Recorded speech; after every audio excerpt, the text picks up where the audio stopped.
Aki kiti mbona ikuji hivi? Hii kiti inakujanga hivi na nyuma. For live. So good morning, good afternoon, good evening. This depends on where you're watching from. My name is Zippy, and like I normally say, I'm not a new face on your screens. With me here is the mother of this YouTube channel. Guys, you remember the first time, my first time to do a live YouTube we did with Irene Kanini when I was back in Kenya, and I was struggling with lights, I was struggling with network, I was struggling with everything, but she never gave up. She was so resilient in supporting this channel. And Kanini, today is a Thanksgiving Day here in America. I think it is a good day for me to say thank you so much, receive my gratitudes. I don't take it for granted. Behind the camera, the way you cheer me up and you're like, Zippy, you got this, you got this. So for those people who have not seen Kanini before or who does not know who is Kanini, every time you see this YouTube channel growing, remember there's somebody who is steering it from behind. And this is our pretty lady, pretty mother of this channel. Something else I would also want to say, I'm here because you introduced me to MedPro. I didn't know about MedPro. I didn't know, I know you, maybe you forgot it, but I didn't know that there was MedPro, and MedPro brought me here courtesy of Kanini. She's mother to me in so many ways. She has mentored me in nursing. We used to work with her in the same institute, and she left me there, but right now we are in the same country. We are trying to chase this thing called dollars. So if it's your first time meeting Irene Kanini, let me give her a chance to introduce herself as we go through what are the most challenges a nurse immigrant face during transition. She'll also be talking to us about the Australian process, because at some point she had tried that journey, but then maybe it didn't work, or let's sit back, relax, and enjoy. So good evening. Is it good evening? Good morning, Irene Kanini. Good morning, Zippy. For a small introduction for those who do not know me, my name is Irene Kanini. I call myself Irene here in the US simply because these people, they will call me all sorts of names, Kanini, so all those things, and it's not cool, you know. So, but back home, I'm known as Kanini, and that's been my trademark. Sometimes you call me Irene and I'm like, who's that? So yeah, thank you so much, Zippy, for having me here, and I'm so much happy to see this channel grow and reach where it is today. And it's my pleasure for you to go places, and we'll be here to cheer you up, and of course so many things behind the curtain. And I'm so happy to be here today, and I'm welcoming all the guests who are with us to take the next few minutes or an hour or so to this level. Thank you. All right. Thank you so much, Kanini. From deep down my heart, receive my love. Thank you so much. All right. Maybe this is the first time you're looking at this screen and you're like, who is this Irene Kanini that Zippy is talking about? So, Irene, are you a nurse? Are you a doctor? Who are you? Are you a mother? Are you a wife? Please give us a small introduction of who you are. So my name is Irene Kanini, and I'm a mother of two, a teenage right now and a 9-year-old, and I'm a wife, and I've been a nurse for the last more than 15 years, I guess. And that's been my life. I don't know any other career apart from nursing, but I'm trying to venture into other things. And I'm grateful to be, a nurse. It's taken me places. It's not taken me to US alone, but my first career, my first job, my very first job after finishing school, like I finished school today on Friday, and on Saturday I was in South Sudan. And that's how ambitious I was in my early 20s. I was actually around 22. So I've been in South Sudan for a couple of years, and I've been other places. I've done a lot of nursing in Kenya. I do 3 months, a few years here and there, apart from South Sudan.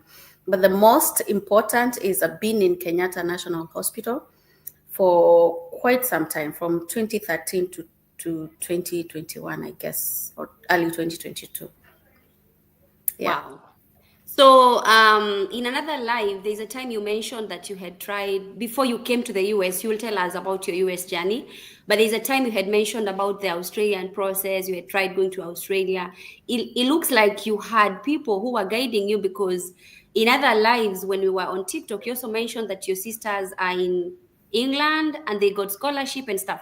So, who has been guiding you, or maybe do you mind guiding a nurse with out there watching and thinking of starting the Australian process, because the US journey is a bit long? So, do you mind maybe telling us how to go through the Australian process? Sorry about that. I'm just trying to tell him not to come around. We are live. Okay, okay, we understand. Um, so yeah, I got your question. So Zippy, my quest to leave Kenya has not started now, or a few years ago. It started while I was in after school immediately, because I knew in Kenya, yes, we love our country, and but there are so many other few challenges that Kenya we are laid back, or rather I would say we have a way to go, some type of way to go. And so it started immediately I finished school. I just told you I went direct to South Sudan, and I got a job, and I stayed here for quite some time, maybe around 3 years. And from there, of course, I had my daughter, and I had to come back home. And after that, I stayed some years. And then I was like, no, this is now exactly not I want. This is not what I want. I need to move, and I need to spread my wings.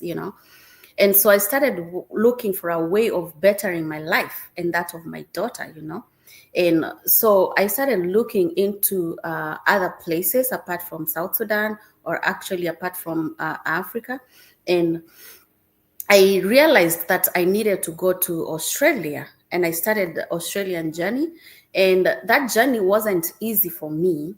Of course, it's not an easy journey because money and other things are involved.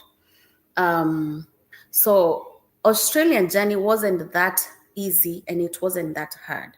But for you to go to Australia, to make it short, I got an agent, and my agent was I think was in Westland somewhere. I can't remember the name of the agency, but they have different agencies, and the agencies are well known. Actually, when you Google agencies around Westlands for Australia, you get those. You will get the names.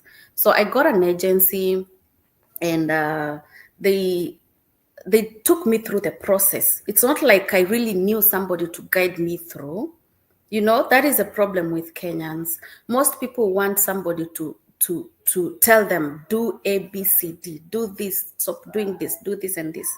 But they don't want to venture to try, on their own, to research and do that. So I started looking for an agency. Yes, I had people who went to Australia, but I never asked them how they went. But I knew somehow they looked for agencies. And so I started looking for an agency. I got an agency somewhere in Westlands. And they took me through the process. First, I did IELTS. I did the English test, and IELTS is not easy. And also, I ended up doing now another English called PTE, Pearson's Testing of English, something like that. And that's what gave me an admission to one of the schools. The school was called Edith Cowan University in Western Australia. So I did the English. I applied for school, and they gave me a chance. And they, of course, told me what to do. You've been admitted. Now go ahead and do this. So I reached a point, because I asked, there's money involved. I had, I think, 1.5 million set aside for this, but that was not enough. Actually, 1.5 is the money you need to show to the embassy that you can be able to survive in Australia without going to streets. They don't want people to come from their countries and then they go to Australia and they end up in streets, or end up, suffering, end up in doing drugs and all that kind of thing. So they want to make sure that you are stable enough to be a student, because you're not working well. Those are the of a government, whatever they put in place. So that is the only money I had. And I think I needed I needed, I guess, 700 for fees, and I needed 1.5 for upkeep to show to the. And so I paid the school. I guess I paid the 700 their first semester, and then I was supposed to show a bank statement. I got somebody, a family, who promised prior, before I applied. I already asked them whether they can, give me a bank statement. I want to do this and this and this, because in Australia you need somebody to show, to a relative, a blood relative, to show that this is the relationship I have with this person, and I'm ready to sponsor them. That's all you need, so that you can be given a visa. And so I asked them, and they told me, yeah, they'll help me and all that, and everything was set aside. And I used to update them every step I take. And so that time came. Machos, it was tears. So that time came, and that person could not help me. Why? I do not know. They just didn't take my phone calls, or probably they didn't want to, they couldn't tell me, maybe they don't have money that time. I don't know what happened. Let me not assume what happened, but they just could not help me, despite updating them. This is what's happening, and and this is where I am. This statement, it's a bank statement. I'm not asking for money. This bank statement is needed at this end of the month, or this, and then they tell me, okay. So that time came, and I didn't have it. And I could not proceed with the visa application because I don't have that money. And I saw my classmates, who were supposed to be my classmates, proceed and get visas and go to Australia. And that is when I could say I got into depression, because if I look back, I would say that's kind of depression, because I used to cry every day, Zippy. Every day. I come from work. I used to live in Kasarani. And then there's a church called, there's a Catholic church. Is it St. Joseph or something? I don't remember very well. I just alight from Matatu from that stage, and then I go direct to the church. And instead of kneeling down and pray, I just go and cry. I cried every day. Wow. I'm so sorry for that. But that didn't hinder you from achieving your dreams. At the end of the day, you're here. So yeah, we just pray that their heart and heals. so that's how my Australia dream did not bear fruit for me. I got so depressed, and I out of anger, I said I want to go to now get out of the country. And so I applied to go to Canada. And the Canada went well. I paid school fees. I paid 1.5, I guess. School fees, 1.3, 1.5, thereabout. And then I pay school fees to Omni College. But now Canadian government now denied me visa 2 times. And so the second time I was like, it's okay. I will apply it next in June, 2022 in June. But before then, can I try an agency in US? And so I said, let me try this new thing called MedPro. I tried, and by the time June was here, I didn't even remember I was supposed to apply for a Canadian visa again.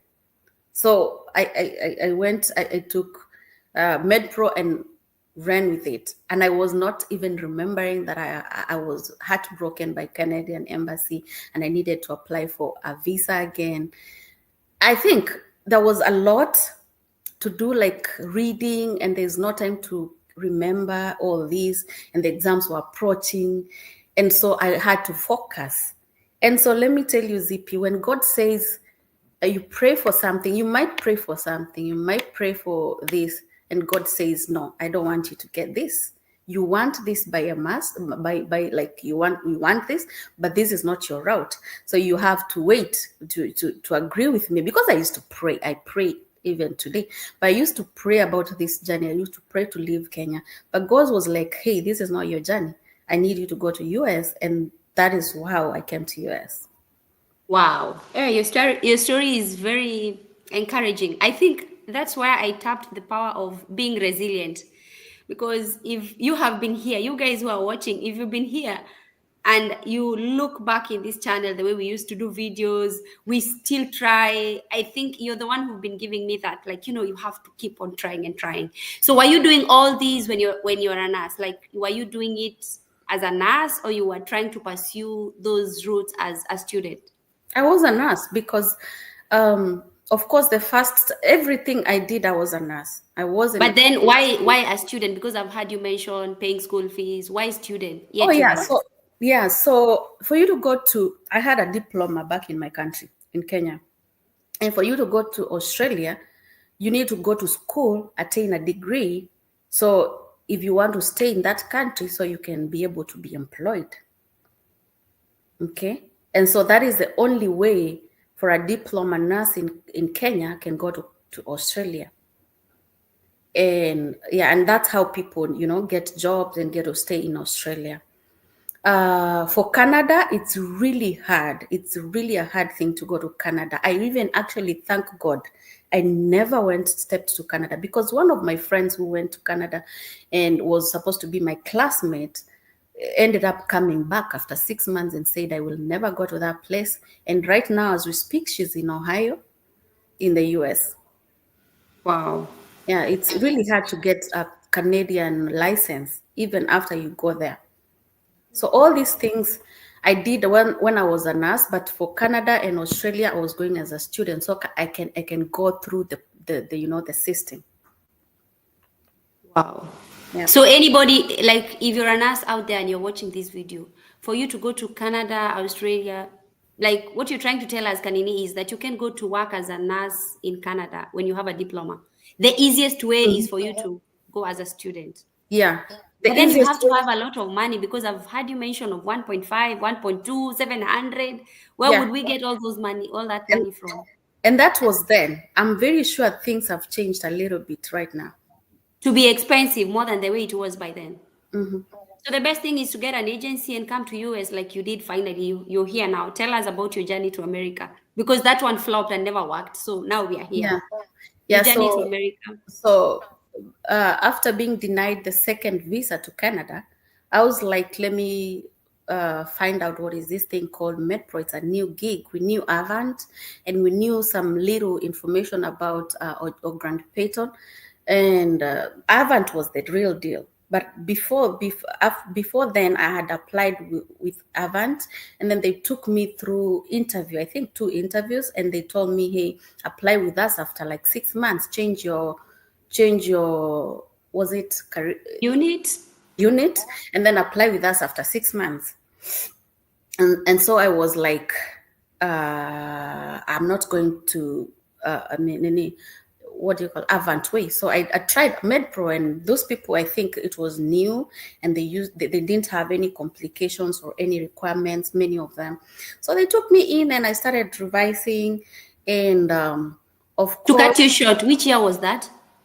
When did you join MedPro? 2019.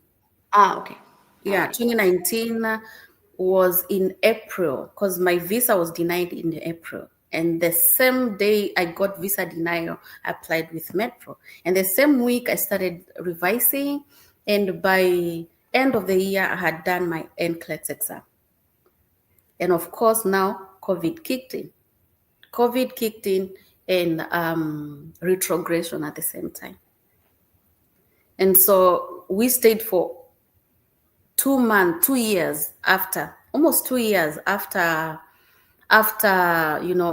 passing my NCLEX, doing nothing, just waiting for embassy and waiting for ways to open up for everything to open up for us to come.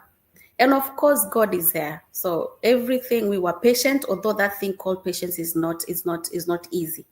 Once you take your NCLEX and you pass your NCLEX, you think that you're almost going.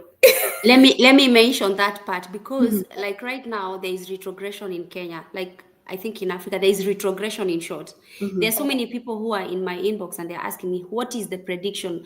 Have you known or do you know anybody who has ever gone through this retrogression thing and then they came out? Can you tell us about that period of time? Because I remember you used to tell me, because you used to work in the same department, like, I'm just like nimechoka. I'm even calling those people. Like, can you give us that journey, like during after the exam up to the time you got your visa? How was it, so that you encourage somebody who is out there listening and watching? So let me tell you, that thing called patience is not. I think it does not work in the in nurses after we pass our NCLEX, because we think that after passing NCLEX is just like a matter of a few months and you're in US, like it used to be before. It was like 6 months and you're in US. Some people even 3 months and you're in US. You know, so but this time round it was hard because you're waiting for something you do not know. NVC will not tell you that, we think retrogression might end in 3 months or what. It's just predictions, and predictions are being predicted by people like us. Of course, those people who have mastered those, maybe some lawyers, some YouTubers, those people, even some of them, just they're lawyers and they're just wanting to make money, and they just, predict. And all they can do is just predict, but only NVC you when the retrogression is ending, and that they don't do that, and that's not what they can do. So it makes you, it leaves you with no option but to wait blindly. And so I just tell people, just do the exam and forget about it. It's hard to do, to forget about it. But if you forget about it and start your own thing, if you want to go to school, just go to school. If you want to do something, get a child, just get a child. If you want to get married and continue your life. Because 2 years is not a joke, as you wait for nothing, as you wait and, put your life on hold for nothing, it's really hard. And What so was going on through your mind while you were waiting? Because right now, when you tell people to wait or to be patient, it's not easy. It's not easy, as you're saying. What was going through on your mind during that time? How let did you me tell feel? you, for Going me, to the fact that MedPro was new. MedPro was a new thing by then. So, and then there's retrogression, there's backlog, there's all those sorts of words that you were hearing. Was it easy for you, Kanini? it wasn't easy. And I'm telling you, it wasn't easy for MedPro because we asked them hard questions. We were, I think, around the first bunches of people from Kenya to be with MedPro. And of course, there's that doubt kidogo. And so we were like, it wasn't hard for them because it wasn't easy for them because we asked them very tough questions. And they used to have this thing called, was it webinars? Yeah, so they could put us in a group and update us what is going on, and that used to motivate us a little bit, and so we also were in other groups, and then we now came to understand what was happening. And it wasn't about MedPro alone, it was about all the agencies, and being in those groups really gives you some kind of motivation, because you see even Avant, even OGP, even all those other agencies are going through the same thing. And so it's not about you alone. And so it was so hard, but they gave us that. And then when you remember you need money, so it humbles you a little bit. When you remember, I need money for IOM, and I'm here asking MedPro, when am I going? When am I coming? You people are too slow. We used to tell them, you're too slow. We did not know. It wasn't them. They need us more than actually they need us more because they need to make money. And and so we was like, you people are too slow. What is going on? Those things. So it was hard, but I think even for them to have webinars, and then we came to understand what the process was. At the end of the day, at the end of COVID session, we started getting dates, and so we were like, oh, this is real. Yeah. So when did you move? Well done for the patience, but that thing of being patient is never. And let me tell you, ZP, I forgot to say something. Sometimes this patience is not even for me. It's for people around me. The people who I told them that, we are moving to US. Your kids, mommy, when are we going to US? Your parents, you told them, they saw you go to India or to South Africa or some of wherever us you went did your exam. some of us went to India, others went to Philippines for exams, others went to US for exam. There was no South Africa by that That time. wasn't South Africa. So they saw us, they saw you board a plane and go to Abroad India. to do an exam for abroad. Yes, for abroad. And then you're here And 2 years later, you're still there. I had to tell my father, listen, please do not ever ask me about things. When time comes, I will tell you I'm going. Because I was tired of being asked, was it a scam? What is this you went? Was this real? Why are you not moving this thing? Where is it now? All those questions. I was tired. And most So important, I was tired by my kids. They used to ask me, Mommy, when are we going to then your kids, you can't tell them stop asking me that question. You can tell yeah. an adult not to ever ask you that question. And so I think that you get into some sort of a depression. So the thing is, do not tell people where you're going and what you're doing. Just do it and, be quietly and tell them when now things are ready to move. That is the only way. So let me ask you, Kanini, now that we've mentioned about retrogression, what is retrogression? People ask, what is this retrogression? Why are we retrogressed? Why are we not moving? We've done NCLEX, we are complete case, like Tusha Maliza, we've submitted. What is retrogression? In just few words. Yeah, so retrogression in my words is when, in a year's time, that is the NVC year, it starts in October and ends in September of the following year. So in a year, you oversubscribe visas.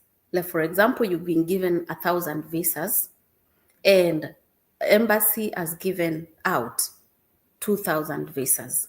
So that means that the visas of that year have been oversubscribed.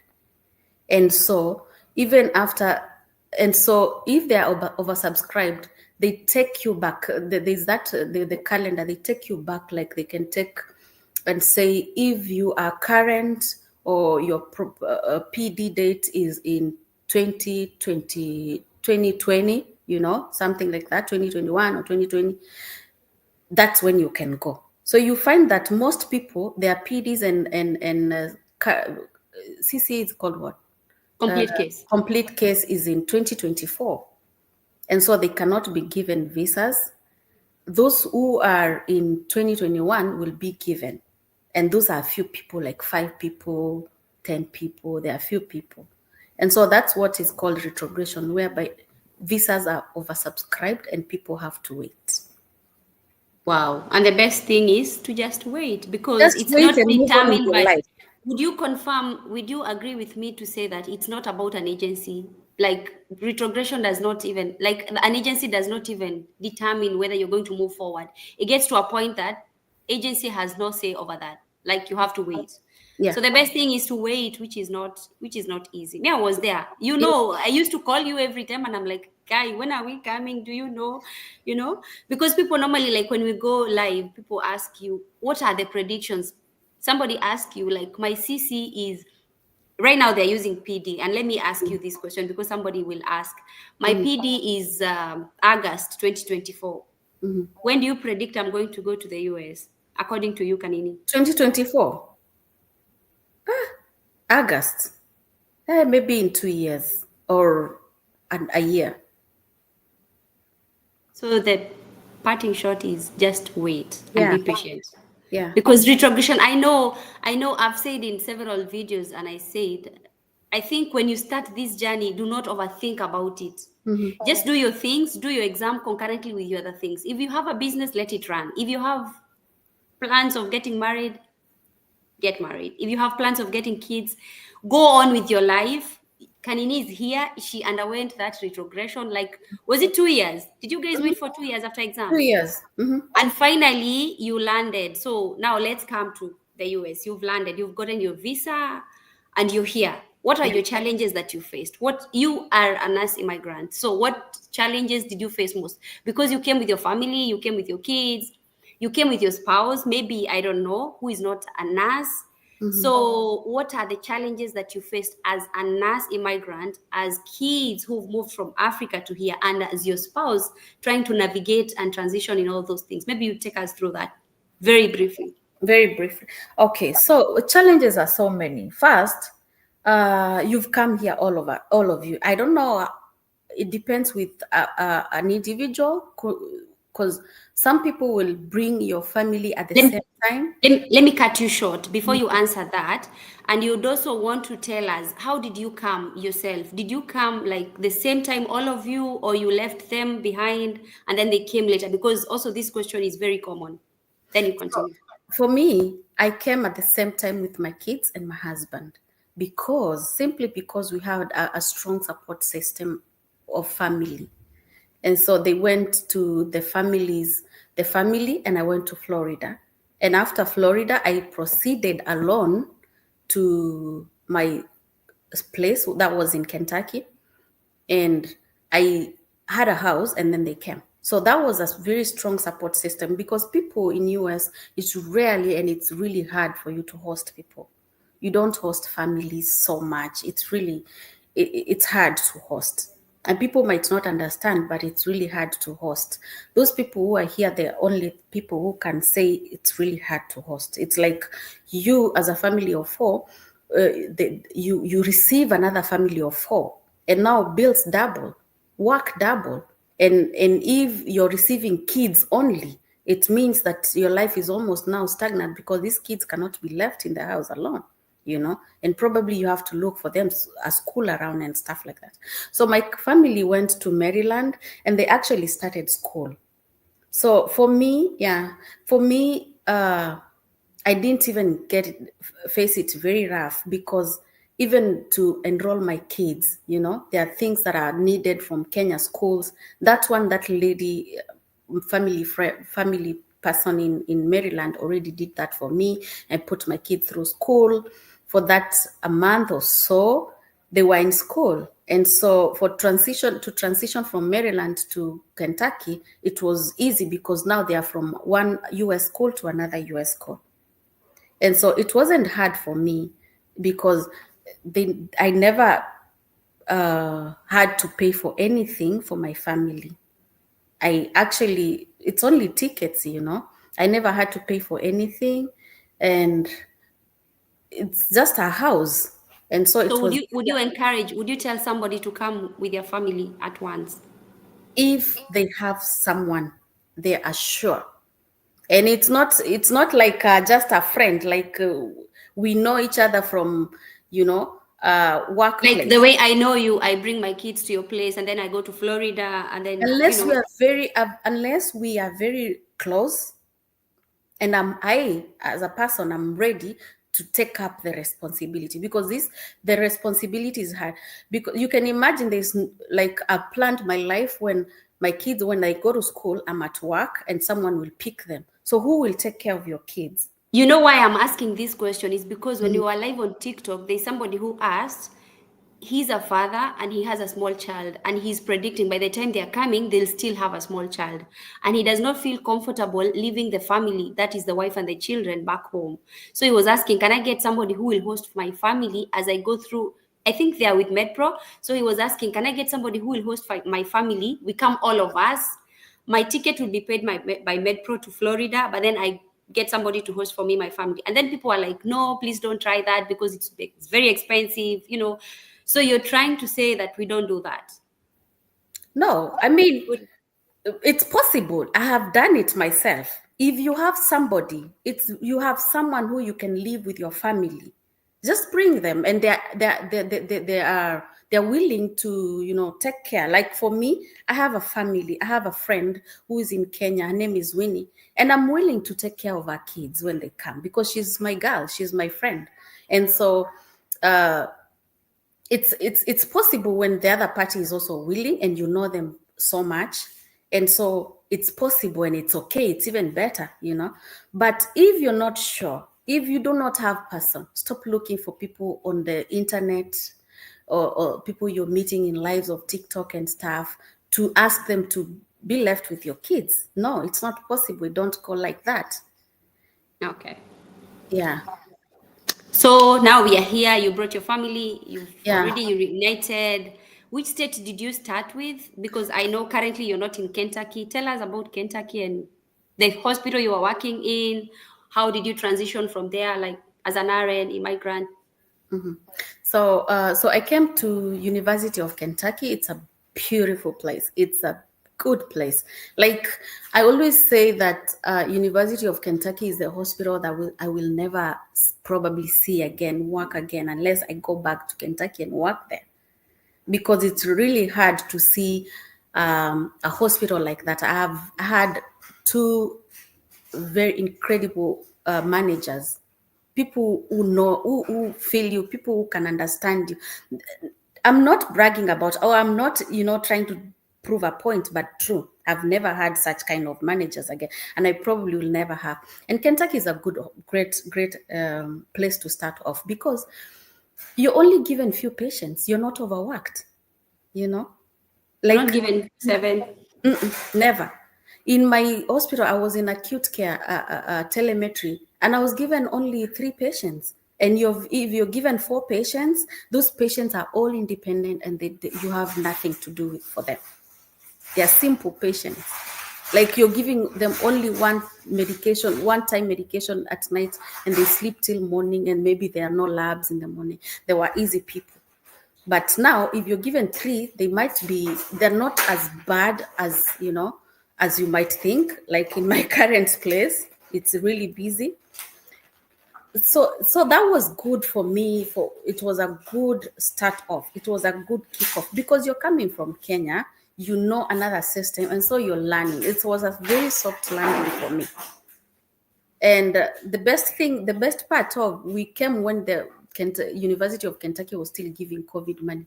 And so after every time you're given this one, I say, every time you have an extra shift, you get time and a half normally, right? But An extra shift, maybe there's some people who normally ask that question and they don't understand. Like, what do you mean an extra shift, time and a half? Maybe you elaborate further about that. so the shifts that I'm supposed to be working, Okay. some noise. Okay. Go on. We go on. The shift that I'm supposed to be working are 3 in a week. And so, of course, you didn't come here to play. You have to take extra shifts. And of course, you're taking care of, you don't work too much in one hospital because of taxes. So you take 1 or 2 extra shifts. So when you take 1 or 2 extra shifts, you're given your salary, what you're supposed to get, plus half of that salary. That's why we say time and a half. And Wow. so after we've in Kentucky, after we've given, we get the time and a half, they used to give us, so when I started doing the overtime, they used to give us $80 extra. So if your time and a half is 48 hours, $48, you're given $80. And so 80. yes, 80 per hour. 80, yes, 80 per hour. And so they scaled it down. They used to call it COVID money. So they scaled it down, and then it was majorly for the 2 years. It was majorly now 60 to 50. And now, right now, I guess when I left, it was 25. And no, that's a big boost, because 1 extra shift is more money than the 3 shifts you've worked. I'm trying to calculate very fast. Yeah. Nishafanya hesabu. 1 extra shift used to be more money than even the extra the 3 shifts for agency shifts, and that's Wow. a big boost. Wow. And that was, That is encouraging. yeah, that was a really for me, because the hospital is receptive, and they, of course, I think they have so many agency MedPro. Actually, it's a MedPro hospital. They have so many MedPro nurses, and they don't take us, they don't take us running. You don't land running. They take us slowly, and we integrate very, very fast. And then you need to learn fast, but they are patient with you. They have some of the best, kind nurses I've seen in the US. Irene, there is somebody who is watching this video and they are in America and they're like, hey, you landed on a soft spot.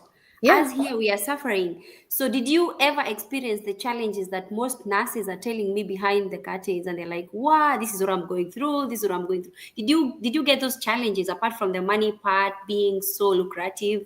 Did you get those challenges owing to the fact you're coming from Kenya and we don't The have only some? challenge I would say that I experienced was language, and that was not so bad for me because I didn't come from a village. It wasn't so bad, but I'm telling you, in Kentucky, those guys who are from mountains, they call them. We come from mountains. From mountains, they are very thick accent. So language was one of the major things By I language, you mean English? English, my friend, English. Someone talks to you in English and you're like, what is that? What did that person really say? And even up to today, before I left, there's one nurse who I used to tell them, even if you tell me anything, please write it down. I can never understand what you say. So I'm not suffering alone. Yeah, you're not suffering now. So Kentucky was really hard because for language, language. And it wasn't so bad for me. So you can imagine someone who has come from Machakos, or Makweni, From or Nyandarua. From Nyandarua, or Kisii, or somewhere. No, I'm not saying the tribe, but I'm just saying No, the we part understand. We of it understand. where they're used to speaking in vernacular. Because I worked in Migori County, and I worked in the rural, and so we used to speak in probably those Kiswahili. I used to speak in Swahili, but of course I had to learn some little Luo then here because some of people don't know. So you can imagine someone who is a Luo and they are not even a Luo. Let's say someone who is what? And they're working, let me use my example, Akamba, and they are working in some rural part of Ukambani, and they are used to be speaking Kikamba throughout, and they only speak Swahili. Even in meetings, they Even probably, Swahili ni ile ya kuomba mai. Like it's yes, very not Swahili ni common. ile ya kuomba maji. So you can imagine that kind of person coming from, here, from that kind of life to here. That would be hard. Okay. Now in Mm. America, we don't have cardex. We have cardex, but we do them online. But like in Kenya, we used to write and write and write. And then there are some palms here. We see them. We used not to see them back home. Of course, there is racism, like they say. And then, of course, there are so many challenges. Settling down with a family, like your spouse is not a medic, he's not a nurse. Even if he's a medic, maybe he's a doctor, he needs to transition to, like, Mhm. do you have maybe an experience in terms of those kind of experiences, challenges? Yes, real quick to start off with the challenge as a nurse myself. One, transitioning from one Kenya hospital, the life that to unlearn and be able to learn something else is not easy because you're learning something new. You will never see anything called cardex here. You never see you writing notes and all that here. But it helped me a little bit too, because when I was when I worked in Kenyatta in ICU, we used to see patients system by system, right? You review patients, your CNS, your mentor says mentor, your CNS, CVS, yes, RS, like respiratory, mobility and all that. And it's something very similar when you think about it in that way. But there's someone who is in the wards of Kenyatta, because I've worked in Kenyatta wards and I know how we used to write those cardexes. We were like, patient received stable and medication given at 12 p.m., medication given at 4 p.m., and stable handed over stable, something like that. So it's hard to unlearn that and start learning something new. But it's not a rocket science. It's learnable. Like you open your mind and ready to learn, and you will learn because these things are taught by people. And as long as you are a person, you learn something. You will learn and you will get it. So transitioning was not easy, but because within 3 months, within 2 months, you've learned and you can be independent. It's not rocket science. It's not something you cannot do. Nobody should ever discourage you that, it's really, it's not doable. No, it is doable, and it's been doable. People have been doing it, but you need to open your mind. You need to be somebody who can be you can be taught, And Are so you taught all those things? I've come from Kenya, maybe Kenyatta National Hospital. I have never seen an online chatting system. I don't know what is a Pixies. Is there anybody to guide me through as I now, learn? of course, you're given a you for us, for me, when I came in, we were put in a class for 2 weeks. Okay. But after that, when you go to the floor, I was given a preceptor. We call them, you are a preceptee, but you're given a preceptor, somebody who will teach you from, it's like teaching you language, teaching you from one to two, even how to speak with patients here is different. Trust me. You go into a room and say, hey, so and so, hey, Mr. Smith, my name is so and so, I'm your RN, I'm gonna be taking care of you from now up to this point, and anything you need, just let me know. It's different how we speak with people, patients, how you speak with people, how you know, or they will teach you all that, how to pull those medications, how to give, and why you're giving medication. Because you can be ready for, somebody can be ready for IV Lasix, but when you assess them, they're so dry, or maybe their blood pressure is 90 or 80 over 50. You want to give blood pressure meds, you want to give Lasix. At that point, you probably want to hold it and ask the doctor, this and this is happening, what are we going to do? Simply because it's not an hypertensive medication does not mean it will not affect the blood pressure. So you have to be knowledgeable enough to know that if I do this, this might happen, and all this patient is on my hands, and there are consequences. I went to school, doctor prescribed it, but you are the one giving this medication. You have to be careful. You don't want to give any medication when you don't know the vital signs, especially, even those pain medications. You don't want to give them without knowing the vital signs. So those things you learn. You learn them. You learn, and there is a preceptor who takes you through. And so, a few challenges that I went through. I wouldn't say like transitioning to do the nursing itself was a big challenge to me, because I put my mind so ready for learning. And of course, I had some little experience with ICU Kenyatta, and I was somehow ready, even 20% ready, But my major challenge is language. Another challenge was racism. I'm not lying to you. It Did you was, ever experience of course, racism? yes. May don't sugarcoat things. In Kentucky, you could see the racism like this, like you don't, it's not like, hey, you're a black person, I don't want. But some patients used to tell us that there's this particular patient who said, tell the management they don't want black people, black nurses taking care of me, especially from Africa. And I think it was from Africa and Caribbean. And so why I was mad, I wasn't mad because that patient said so, but I was mad with the management when they honored that. But like, why would you be for that kind of thing? As a manager, you just go tell them that this we don't do that, we don't do that here. If But there's Kanini, just to cut you short, I had at some point, I think we were live on TikTok, or maybe some time back when you were talking to us when I was back in Kenya. You said that a patient has a right to fire you, and you, as a nurse, you have a right to fire you.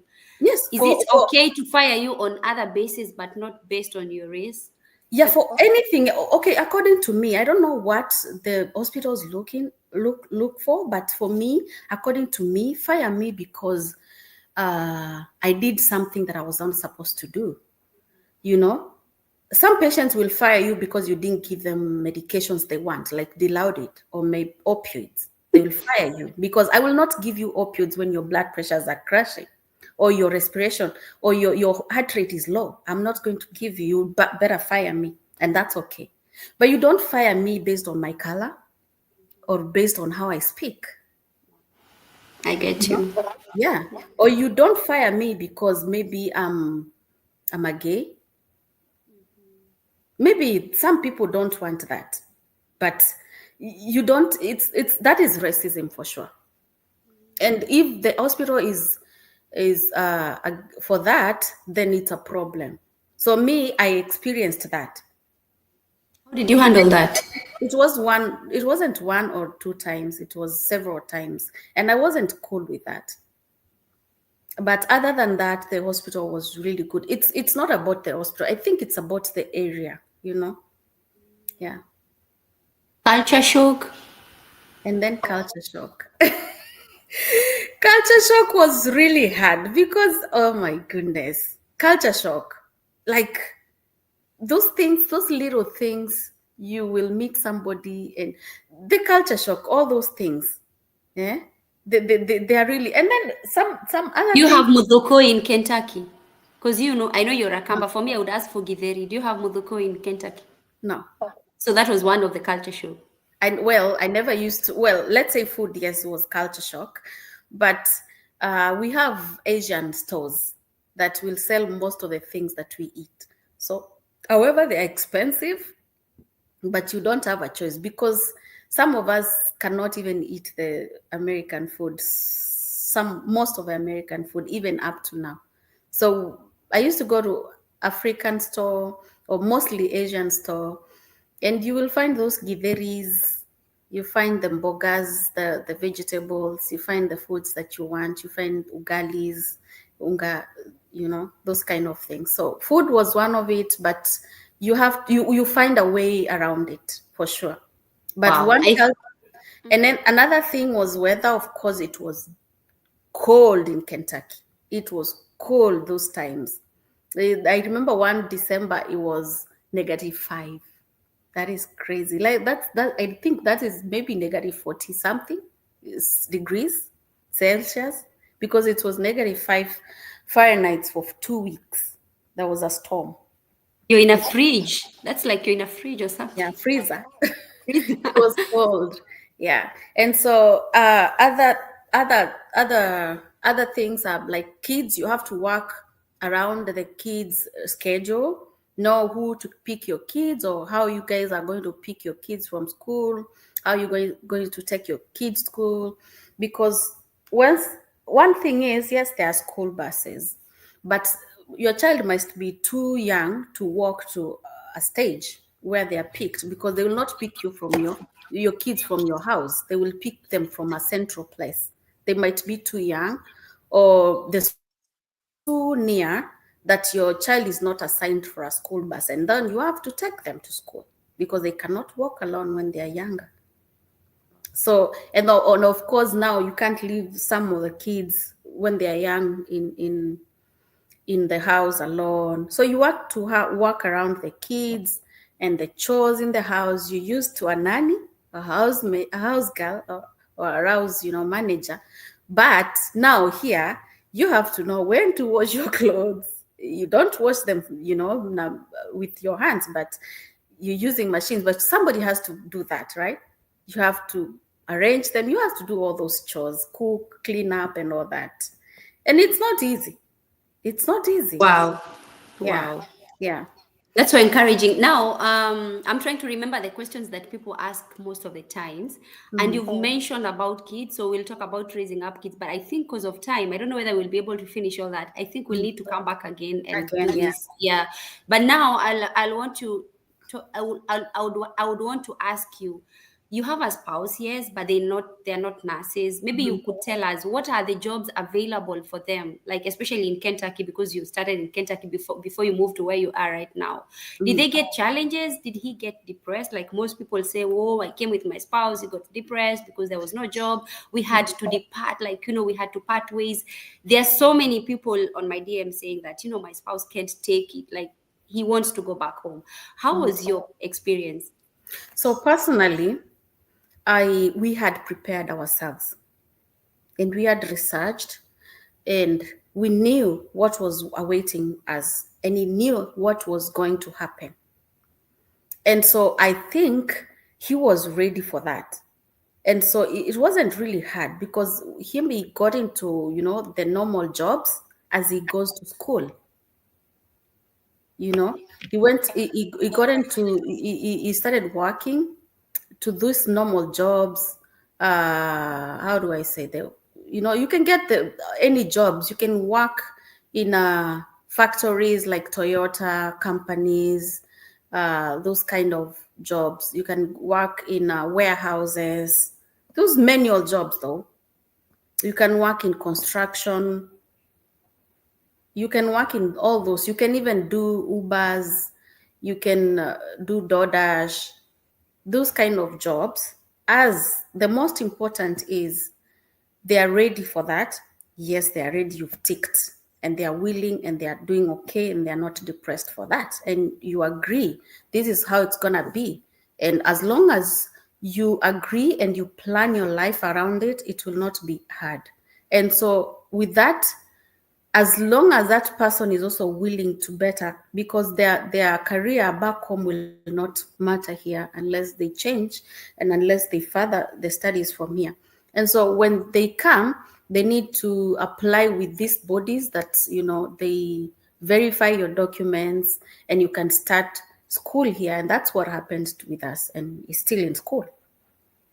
Kanini, I have a spouse. We're in Kenya. He has already established himself. He's a boss already. I am a nurse, and I'm planning to go to the US. But then, in African culture, a man is not supposed to be left in the house while the woman goes out to fend for the family. So when we come here, yes, we are ready. But the culture shock, like, yo, you're the one going out to get money, and then you leave me with the kids. It has not been easy for some of them, like especially those people who've come here already, because I mean they talk to me and they tell me like, Zippy, it's not easy for me.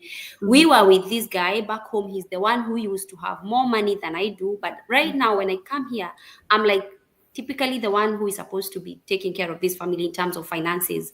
So you see that your husband is left in the house. Of course they have to pick kids because I mean you're working, maybe you're during Yeah, they will orientation. cook, and they will cook as well. You have a word for those Yeah. people who are coming, because it takes toll on them, and I understand, by the way, because that's how we were raised. Just like the way you're saying, you don't have to segregate me or discriminate me because I'm gay, right? So Yeah. you don't have to be hard on these men who come here and they don't find it's not easy for them. Like, how do you tell me to stay in the house, wait for my wife to come? Yet when I was back home, I used to go to work, and when we find ourselves back in the evening. So what do you have to tell them? Like, what words do you have for them? So for me, I would tell them, be ready. Because be ready, you as a person, as a nurse, be ready for that kind of difficulty. Like, I would say it's kind of resistance. And also the man, they should be ready for a change. If that they are ready for a change, it will be a little difficult. Yes, it will. There will be something, because why? I need to find food when I come home. I need to find things are okay when I come home. If you're not working, Casey, I'm doing live, so don't come this way. So I need to find I need to find that All this kids. nearly. I had to let her know. So I need to find a way. I need to find a. What was my thought? Jesus Christ. You were trying to tell us you have a husband, like transitioning from being the breadwinner to Yeah. being like in the house waiting Yeah. for kids, waiting for your husband, your wife, cooking for your wife as she comes from work. Because Yeah. people don't take it so Yeah. lightly. And then this brings the division, because we have so many Yes. nurses here who are going through that direction, because it's not easy. Yeah. So the thing is, most men are not ready for that. But as it's all about the state of mind, it's all about here. If you if you put your mind ready for everything, things will be better. Things will look better. Things will be easier, even for the nurse. And again, for me as a nurse, as a woman, I need to be very, I would say, how do I say it? Calm. I need to be too encouraging. I need to be supportive is the word I'm looking for. I need to be supportive, because if I keep quiet and this person is continuing to do, and I'm not telling him, hey, can you start school? I'll support you. You probably will have to support this person. You work alone, and he takes care of the kids and the house as he is in school. And you probably have to pay for that school fees, because he's not like he's in the house doing nothing. He's doing something that you cannot do when you're working. And so you have to be supportive. You have to, even to a point of paying the school fees. And there are people who say cannot do that, but at this point, sometimes you will have to do that. You pay that school fees because he is here taking care of our kids, he's cooking, he's doing all these things, and he's in school. It's not like he's just sitting there and cooking and taking care of school. He's doing something to better his life. And so you need to support that person for that and leave everything to God now after that. If you're not supportive, this person will go into depression. Very easy. Very easy. If you don't support that person, even by appreciating them, not even by paying maybe school fees alone, but even appreciating them and encouraging them, that person will go into depression. And it will be now a toll on you and your kids and your family. And so the best thing is to come when you're ready for it, the state of mind, and support that person. Because sometimes men, they don't take initiatives. It's us to, tell them, can we try this and this? They don't take initiative. It's really hard for them. I think they're just built like that. It's really hard for them to, for us, we can do anything. If sometime I don't want to do nursing, I will venture into something else very fast. But for men, it's really hard for them to transition from this to something else they have not done. They have done this kind of work, of this kind of lifestyle for the past maybe 20 years as adults. And so coming all of a sudden and telling them, no, it's not like that. It's now you're supposed to do this way and this way. It's really hard for them. And how they're built, the masculinity, problems in Kenya, it's really hard for them to nini. But I always say the first thing to overcome is to change the state of mind. As long as the state of mind is changed, everything else will fall in place. And as long as you've changed that state of mind and you're willing to do it, and you get a supportive woman. Imagine that kind of person, but someone who will tell them, there's nothing you're bringing in this family. Wait, them, they will not bring, and they're not bringing this. So this man will go into depression. So most of us, we will be driving them into depression. So we have to support them for sure. It's a big challenge. It's the one way that we've caused a lot. There's a lot of divorce in this country. A lot. Yeah. A lot. That I can tell you. Don't have time to even go looking for girls here in the US as in Kenya. For sure. Hakuna kuhanya sana huku kama Kenya. There's no time. And of course you're fearing mtu mwenye utahanya alafu upate mtoto alafu, that kind of support. Yes. So there's not much a lot of that here. So you have to support these people. So I think, Kanini, if we sit here and listen to you speak, we can took 2 hours or 3 hours. Yeah. So in the interest of time, let me just ask you. Somebody is asking, and I thought this is something that you should touch on that. Please talk about academic verification, document verification where you're in America. How did your hubby go about it? Because I was thinking, would I be right to say the preparation that you're saying to prepare them psychologically, you start it as early as you're trying to prepare for your NCLEX? Yeah. So that they know they need to do these, maybe send documents for verification, maybe talk about it. Yeah. So while someone is here, when they're not nurses, they don't have to do it while they're in Kenya. You only need to prepare them in mind. When they come here is when they now do the work. I think there are 2 bodies that I know. I don't remember the names offered, but there are 2 bodies that I know that will do the verification for you. And it's not expensive. How much did he use? I can't even know, but it's not something that you can do it. It's something very cheap. You try to remind yourself, and then we write in the comment section. Yeah. And then okay, in the interest of time, I think we'll have to come back again and talk about it. Kanini, you've mentioned about when you were in Kenya, you had a diploma in nursing. So that's why you wanted to go to Canada way, Australia way to go study because it was difficult. So you came in here. Did you further your studies, and where are you currently? Oh, And yeah. how easy was it, or how difficult was it? So immediately after my orientation in Florida, I stayed.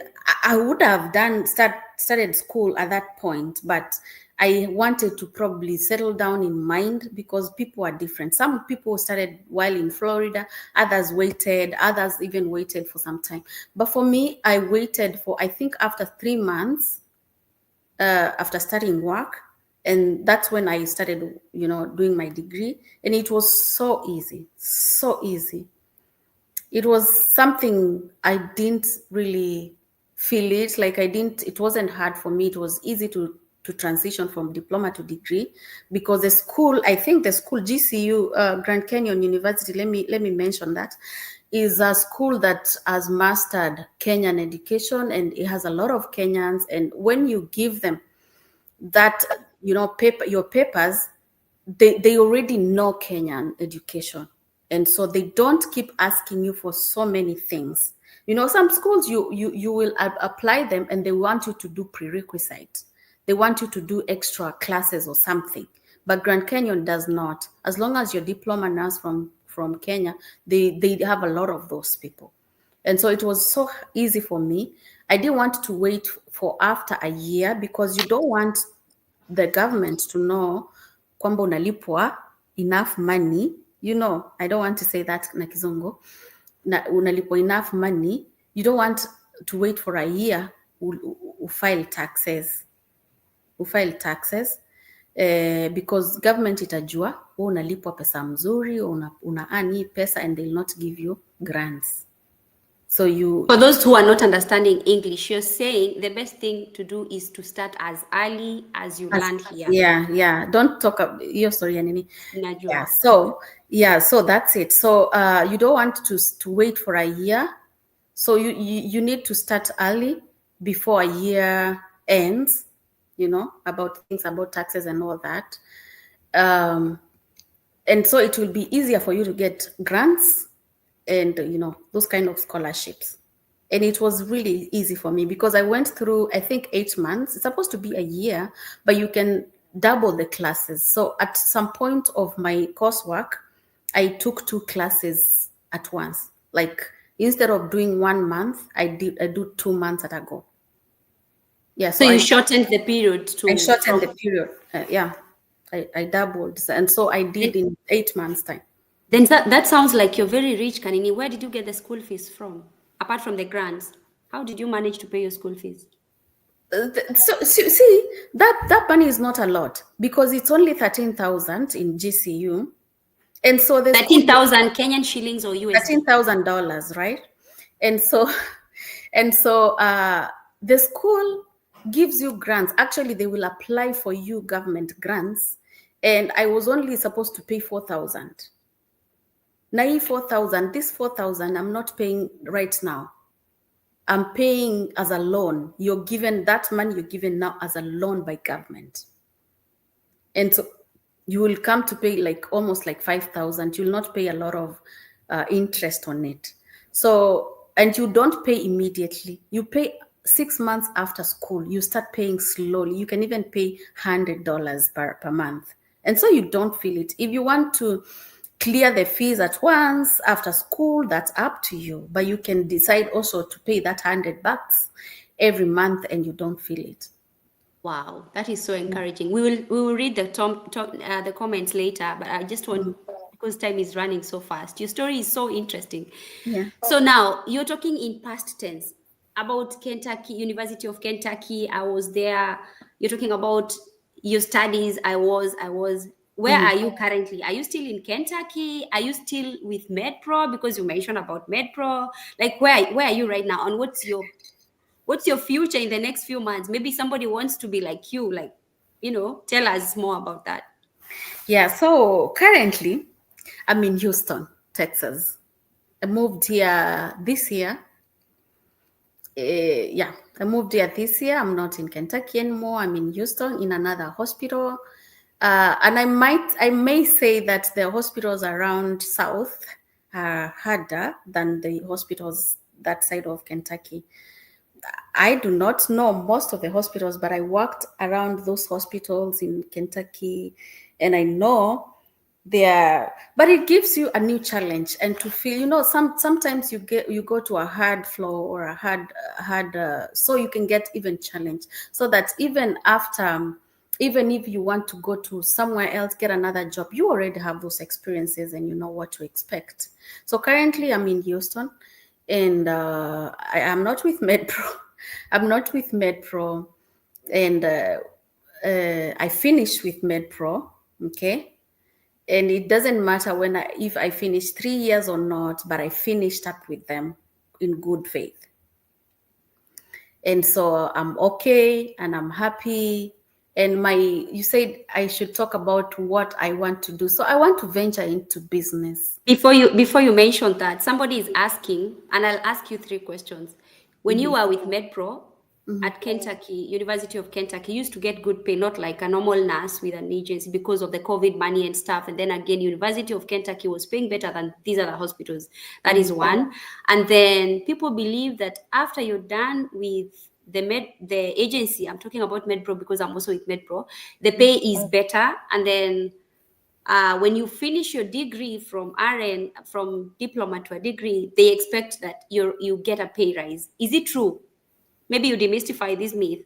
Like when you Well, move from the agency and then you finish your degree, like talk about that. I think it's a better pay because I think I am not sure because I never looked for a job when I was doing my diploma to really, Degree. When you yeah, do when I was doing my degree, when I was in my diploma, when I was doing the degree, I never looked for a job to compare, to compare the two.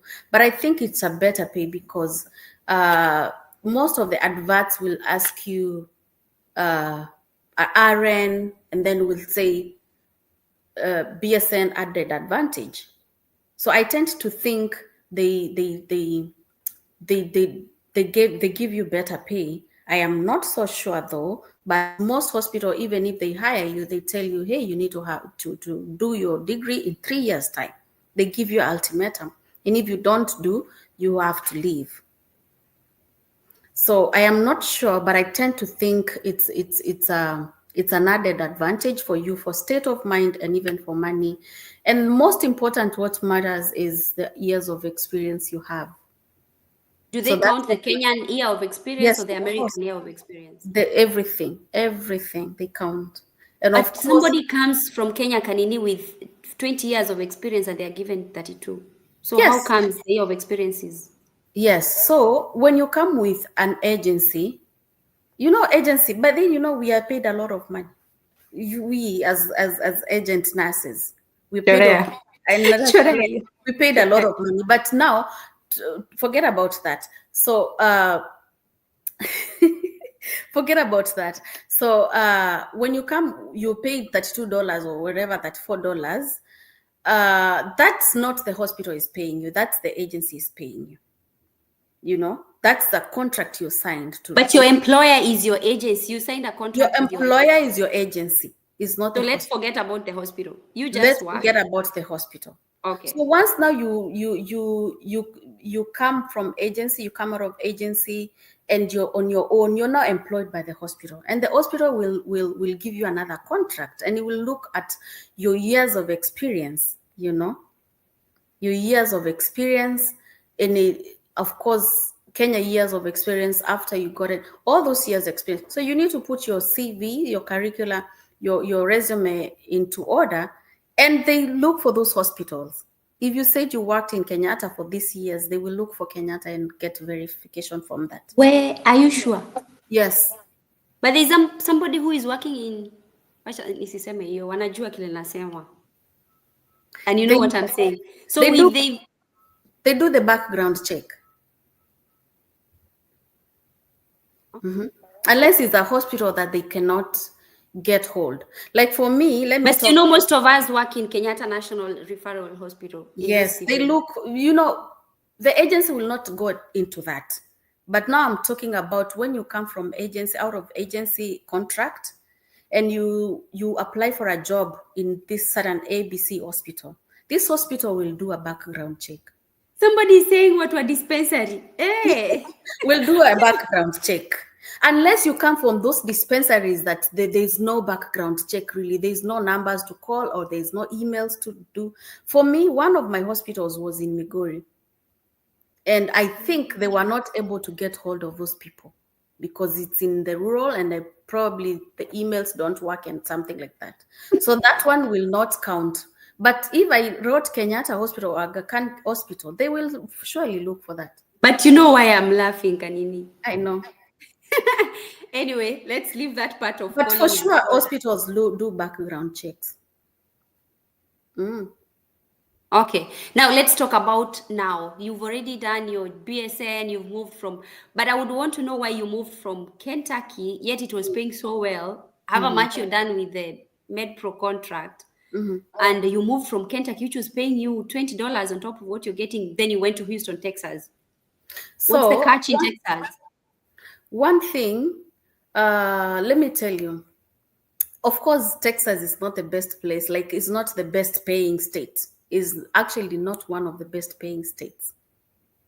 But the thing that made me move from Kentucky, Lexington, is I think I probably was looking for, I would say, diversity. Maybe I'd feel home where someone else also came from India, someone else also came from Philippines, and they're leaving. I probably that was and also my kids experienced racism in school. And I don't want, yeah. They experienced that in school. Now, it wasn't cool and I wasn't sure. But the hospital was good and it was paying. But as in life, you have to also look into other things. And then one other thing is that place had only 3 hospitals. University of Kentucky and 2 more hospitals. And so there wasn't no many. Or if something happened to me in this hospital, I had 2 more choices. And what if they're not hiring? Where am I going? It means I'm going to drive very far, maybe an hour or so to be working or even move. And things with America, with lease and all that. I needed to get somewhere where I can want to hope from here and there.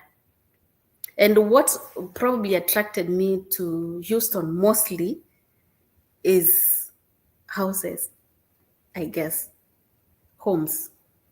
Yeah, my first choice was to go to Maryland, and I really worked hard to go to Maryland because I have family, I have friends there and family, but I had to overlook that because will I go somewhere where I'm buying a house for $1 million or $800,000 when I can get one here for $300? So I had to make hard decisions and hard choices. Kanini, now that you've mentioned about houses, I've received so many questions. I had so many questions for you. People were asking me, what factors? Thank you for all you've given us. But now that you've mentioned about a house, I'll ask you in 2 perspectives. What are the factors that you consider, you as a new immigrant, before you look for a house? Like, what factors are considered, like you and the person who is giving you out that house?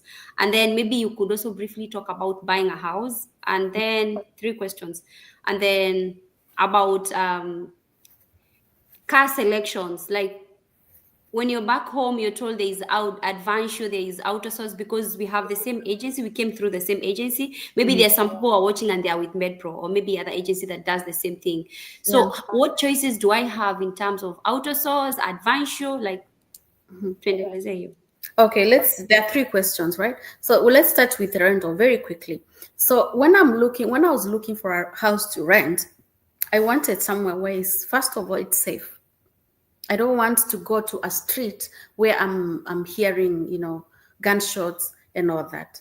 And mind you, if you're going to look for somewhere that is very safe, you will probably, the second thing, you have kids, maybe, if you do, you will look for somewhere, that place will have good schools. So those 2 factors mattered a lot. How far I'm driving to my work did not matter a lot because those places are never too far. It's always reachable. hata kama like it's 30 minutes or anyway, it's always reachable. Driving in US, people drive, but driving was never an issue. My issue was schools and security. And of course, you will not find somewhere it's insecure and the schools are good. There will always be bad schools. And so those were my two choices. And so in those places, those kind of places, you will find that it's a cool neighborhood, it's a good neighborhood, or probably, if I may say, it's a rich neighborhood, because you will find people have homes around there, and the schools are good, and there's no way you will have problems even with theft. Cars are stolen in this country. You'll not have those kind of problems. So those were my to go, and you will find that those places are expensive. So you overlook one thing for something, for another thing. So I got a 2-bedroom apartment on a good neighborhood, I may say, with good schools according to that area that I was living. The schools were not generally good, but at least if you get a school that is 7 and above, that's a good neighborhood. That's a good school. Rating, that I'm talking about. So the school will be, the houses will be a little expensive than the other houses, and people will be like, why are you living in an expensive as an immigrant? So you have to make choices what you want for your kids. You want them to go to a school, or you want to pay $800 or $500, $700 for apartment of 2-bedroom houses, and your kids go to a one school rating. A 2, and you're not even sure who is your neighbor, and you're not sure about your guns and running all over your ears. So you sacrifice one thing for another according to what you want. And so that was why I looked for that neighborhood, and how I looked for rentals in that neighborhood. So the second thing is for school. For a house, right? Fine, so yeah. Here in Texas, people drive very far, very far places, because it's a very big city and it's really growing very fast. And so for you to drive 40 minutes is not, or even 30 miles is not new. It's far, but it's not a new thing. People drive far, but there are highways. You drive like 70 or 75 miles, and people overspeed here. So people just, I live like 26 miles away from where I work, and it takes me like 30 minutes because I wake up very early in the morning and I beat the jam. I don't want to be caught up in the jam. I'd rather put my breakfast in the car and take in the garage while I'm waiting for time than to take breakfast here and wait in the traffic for 1.5 hours. So I wake up and I beat the jam, and things are working for me. And of course, you're not looking for where to buy a house based on your job. That's not your business. You can get another job. Are you going to leave that house and go to another? No. You live where you want because you like the neighborhood, you like the schools, you like, it's a cool place and stuff like that. Things about job, sometimes it doesn't matter so much as long as it's not a very, very, very far distance, because you can always look for another job. Yeah. And then the last was car choices. No, we're still there. While we're still there, would you advise somebody who has just landed and then settled down, maybe after a year, to buy a house? Because, like, how long did you wait for you to buy a house? So most states, they want you to have a tax return of 2 years, most places. And if you're 2 people, maybe you're 2 nurses with good jobs, in some states they can accept 1 year. Because my friend in Kentucky, they got her house after a year. Okay, but most places they want W-2 of 2 years, tax return for 2 years. And that's what I did, tax return for 2 years. And I had a plan. I planned for this for like maybe a year. Of course, we want to save because buying is not cheap. We want to save and plan and know where you're buying and know the kind of house you want. And of course, you have to probably travel and survey the area and see whether you like it, see whether you like the houses, compare different houses and stuff like that. So yeah, 1 year might not be enough for most places, not because you don't have money, but because the W2, they want 2 years. Some And places then accept again, one. somebody else was telling me that if you buy a house that, I think we were live on TikTok, somebody was saying if you buy a house that early, you pay a lot of taxes. Like the interest is a bit high. Is it true? It's not. It depends on your credit history, credit score, I mean, credit score, and what is the range of the interest in that season. Like the interest I bought, nice. The interest before of the season, it has been bad, like in 6, but I was so lucky to get a 4 point something. So it just depends on that season how the interest rates are. Right now, I'm not sure how they are, but they were in 6 for a long time. Ah, okay. Yeah. We will have another session for that credit score, credit scoring and stuff another day because time Yeah, is it's a whole running. time. Yeah, it's a whole topic. Now, you were to mention about car selection, like Yeah. outsource, advance you when they're coming. Yeah. So again, it depends on individual. There's somebody who wants to drive like Zippy or Kanini or someone at 0 mileage. Okay. And there's somebody, which is a good thing, right? Because you don't want a car that will break down in the middle of things and give you problems. Your 0 mileage car is a car that you'll drive for years, right? And there's somebody else also who will go for Advancio. Definitely Advancio is cheaper. And so now at the end of the day, it's about a person, it's about an individual. Because with an agency, it all depends on you.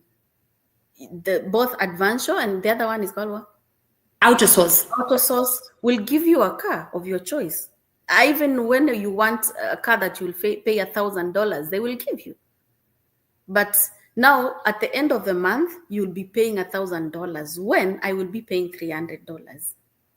For me, let me say about myself, I bought a car, an Advancio car. And that car was about 24,000 or something. It's a good car. It had some type of mileage, I guess maybe 40 or more, 50 somewhere there, but it looked new. So the person didn't work on the car didn't spoil the car or something. So it was, most of these second-hand cars, like used cars, are good. Most of them, some of them, they are good. So you just need to get somebody who knows how to look at a good car, go to a good dealership, and be helped by somebody, someone who knows about cars. And because there's so much to look into a car when you want to buy. You don't want to buy a car and within few months it has some funny noises inside there, or it's lighting up or something. So you of course, when you're going for a second-hand car, you need to get someone, a good dealership, because the dealership, if they get a car, they will make that car, they will service that car, they will replace what is not there and stuff like that. And then when you get someone who, they will tell you this is a good car and this is not a good car. This is a good one. This feels good. Because you will be given chances to drive around and feel it. Maybe they give you the car and tell you, go feel it, go drive it. So you will definitely know when it's a good car and when it's not a good car. And so when I got my car, I was paying about $370 per month for the car. And I paid that for a year before I cleared it. Like I paid it off. Yeah. So it wasn't hard for me because that was not a long time for me to pay a car. And it was something that I could afford. And also my spouse got a car. He's not with Medpro, but he got a car through Advansure, through the Medpro. I approached them, yes. That's something Really? I always tell people, yeah. I approach these things, these things, Zippy, is about talking about you, speak out and tell people what you want. Ask And things. then again, if you don't know, like now, somebody who is seated there watching, they have known that you can also approach MedPro. I mean, Not, Advanced. yeah, Advanced. I yeah. didn't know as well. Yeah, I approached Advansure, tell them my name is so and so. I got this car this time, been paying for, was it 3 months or 4 months? Somewhere there. I've been paying for 4 months and now my spouse needs a car. Can he get a car? And he was processed for a car and he got a car. It was, of course, the amount of money, for us, we were, it was $30,000 or something. For the Advanced, yeah. For that 30,000, this person will not be approved for that amount of money. It will be less, maybe 20 or maybe 18, but they will get a car, a good one. I didn't know that as well. You see, now that's very good. And Yeah, now there's somebody who asked, is it better for me to come with cash? Because it's not every nurse who is coming from a poor background, like a yeah, humble background, let me say that. So yeah, maybe somebody will sell their property and they have cash. Is it advisable for them to buy cash instead of going for the auto source or advantial? yeah. Definitely, you want to avoid loans. You want to avoid loans as much as possible in this country. If you can avoid loan, just avoid it. If you have 2 million somewhere, you will get a car. The problem is if you have 1 million, you might not get a good car. Or maybe if you get a good car, it will be by a chance. Like it will be, you're lucky to do that, to get, because there are cars that are good for 1 million, for absolutely. My friend. And to add on that, there's somebody who told me, you see those car dealerships, like maybe like auto stores. No. Like there is a car dealership that normally gives you a car to use for some time. So those vehicles are normally good, and you might find like they're selling that car, a Yeah, car with maybe 20,000 miles. So you can yeah, you can be lucky enough to get such a car. So yeah, very absolutely. good. Like my friend got a car in cash, and he bought $8,000. He Which came is with the how money. much? It's like 800,000, roughly, Kenya shillings, 800,000. And he got a good car. It's a small car, but it's good because he still has it and it's in good condition. It has never brought any problem. So Yeah, it's because about, I know of a friend also who bought at 4,000. yeah, I've but told you before, and yeah. it's a good car because they're still using it right now. Anyway, I think that's it. Some people are just commenting and saying thanks, Kanini, for sharing about that I wish information I can about share that. adventure. I will read the comments later before Okay. we wind up. And now, Kanini, you've mentioned, I don't know whether this is right to mention, but you've mentioned to me before that when you're selecting a house, it's important, like when you're renting your first days, you look for one that doesn't have the coil thing because you have a bad experience with that. And then insurance thing, maybe you can base the two on insurance as you tell us what you're planning to do right now, as then we wind up. So basically, most houses you find they have the one for school, the for one for college. Take it around. Yeah. And nowadays, if it's a newer or maybe somebody has renovated their homes, they will put this a cooker that is, I don't know how to say it, but It's a it's more, flat surface. I was trying to explain in another the video. And coil itself is inside uh, another material, like it's not really glass glass. thing, a It's glass not or really something. glass, but it's because glass will break. But it's not really glass, but it's some material. It's, of course, it's transparent and all that. You can see what's going on there. But it's something you cannot get burnt. It's something that will not cause fire. But it's all about being careful. And most important is make sure you have renter's insurance, and of course make sure, even with your kids, make sure you're careful with those coils because they cause a lot of fire, and these houses are just like cartons, they just light up.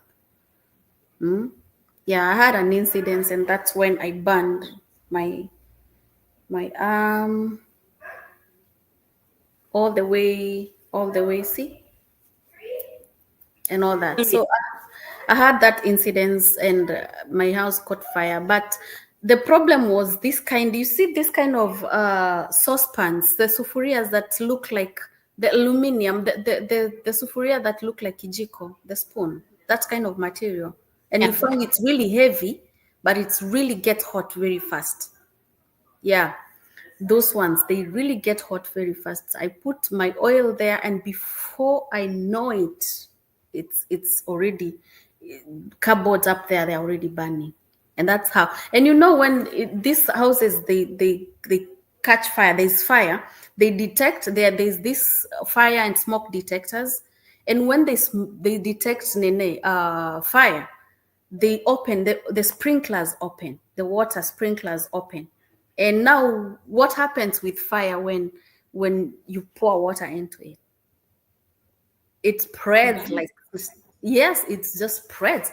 There's oxygen, there's a sea, it's oxygen coming in, and there's fire. At first, that fire spreads like it's like pouring water into fire that is caused by gas fuel. That it just explodes. So it exploded. And then with time now, the sprinklers continue pours, and then now it stops. But at first, when you pour water into fire, it spreads fast before it stops. And that's what happened with me. It was an unfortunate incident, but for me, as long as I now live in this America, I will never have that kind of coil again. I will probably look for the safer way. The safer hiyo coil iko huko ndani or something else, but not that one. I would better, if I'm renting, I would better buy a cooker now. Wow, that is so unfortunate. Because I have phobia, and I'm not ready for. I will not even sleep. Well, yeah. We are sorry for what happened. Yeah, I'm fine. glad we talked about it sometimes back. And Yeah. yeah, anyway, we are lucky that you guys got where you are right now. So just to ask you, that's what I wanted us to bring back to what are your plans? Like, where are you right now in terms of nursing, in terms of like, tell us something about that. What happened? What happened? You're still here. Oh, I saw the screen go black and come back. Okay. No, you're So still what here. happened? So what happened? So I was supposed to talk about my plans, right? So I was thinking about going back to school and something else. And while I'm thinking about that, going back to school, that's more money. That's more, unless you're saving, of course, you'll be using money, or maybe it's a loan or something. It's still more money. So while at it, I'm still thinking about it. I am wanting to venture into business, because in this country, business is hard to start, but it's not a rocket science. People have done it, and it's a lot of returns in business in this country. So I want to venture into business first. IUL is also a business. Insurance, selling insurance is also a business, because selling insurance. We come from Kenya. It's something that I'm seeing a lot of void, especially with nurses, and we don't have a lot of information about it. And that's what I want to tell our nurses and our people coming to the US, or even to other countries. It don't have to be in the US to be ready for such kind of things. Talk about death. Those are things that we don't talk about at home. Prepare yourself to die, and make sure your kids are okay. Even when God decides tomorrow you will sleep in mortuary. And those are things that we don't want to talk in Kenya, because it's probably a taboo talking about that. But it's real, it's healthy, it's good, it's important to talk about it, because here we are far from home and we will need money. And suppose ZP right now you die, God forbid. God forbid. God forbid. Suppose you die, ZP. Where will your kids go? I don't know. It should be very tough. Okay? You do not know. And while they are crying, suppose government will pick them, okay? And uh, take them up to when they reach 18 years old. And so what? Is an 18-year-old person old enough to live by themselves, to take care of themselves as they go to school, as they work, as they take care of the smaller sister, younger sister? Are they old enough? So while they are crying, let them have something.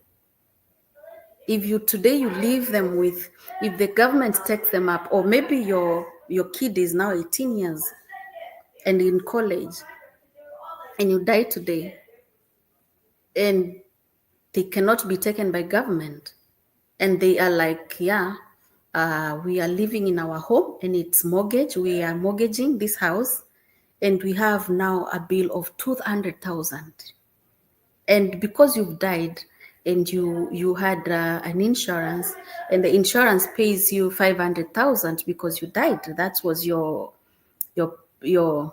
face value, your value, the one that you said, I'm insuring myself for 500,000. These kids have paid 200,000 for this mortgage. They have also gotten money to go to school without sweat. Yes, they are sad, they are crying, but they are not in streets. You have started them on something. And that's what we don't want to hear. That's what we don't want to understand, that even the white people, when they give birth to a kid, the first thing they do is to put them on, to give them insurance. And the insurance just depends on how old you are.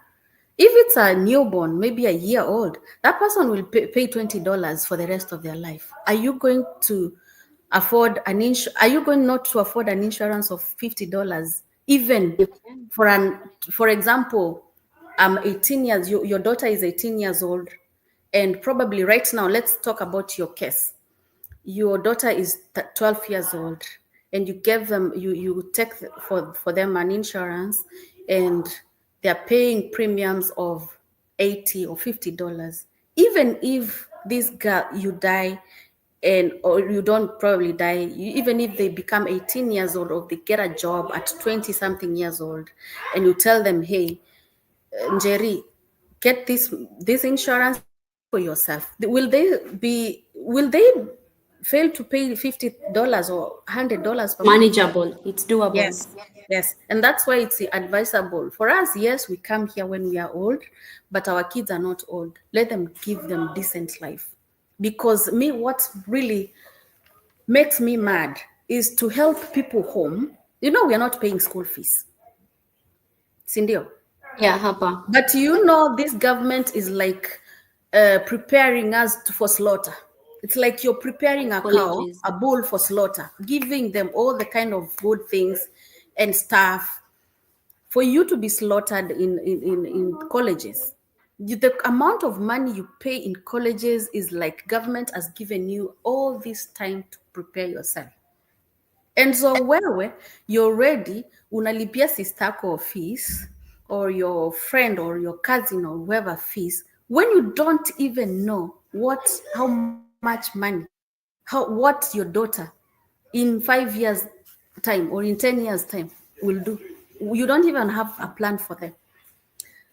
Your child will finish school and will start doing jobs that $10 so that they can even sustain themselves to school, when you could have gotten them an IUL, and by the time they are in school, this account has grown, and they can be able to loan themselves that amount of money, maybe $20,000 or $40,000 to pay their school fees. So those are some important. It's not about death.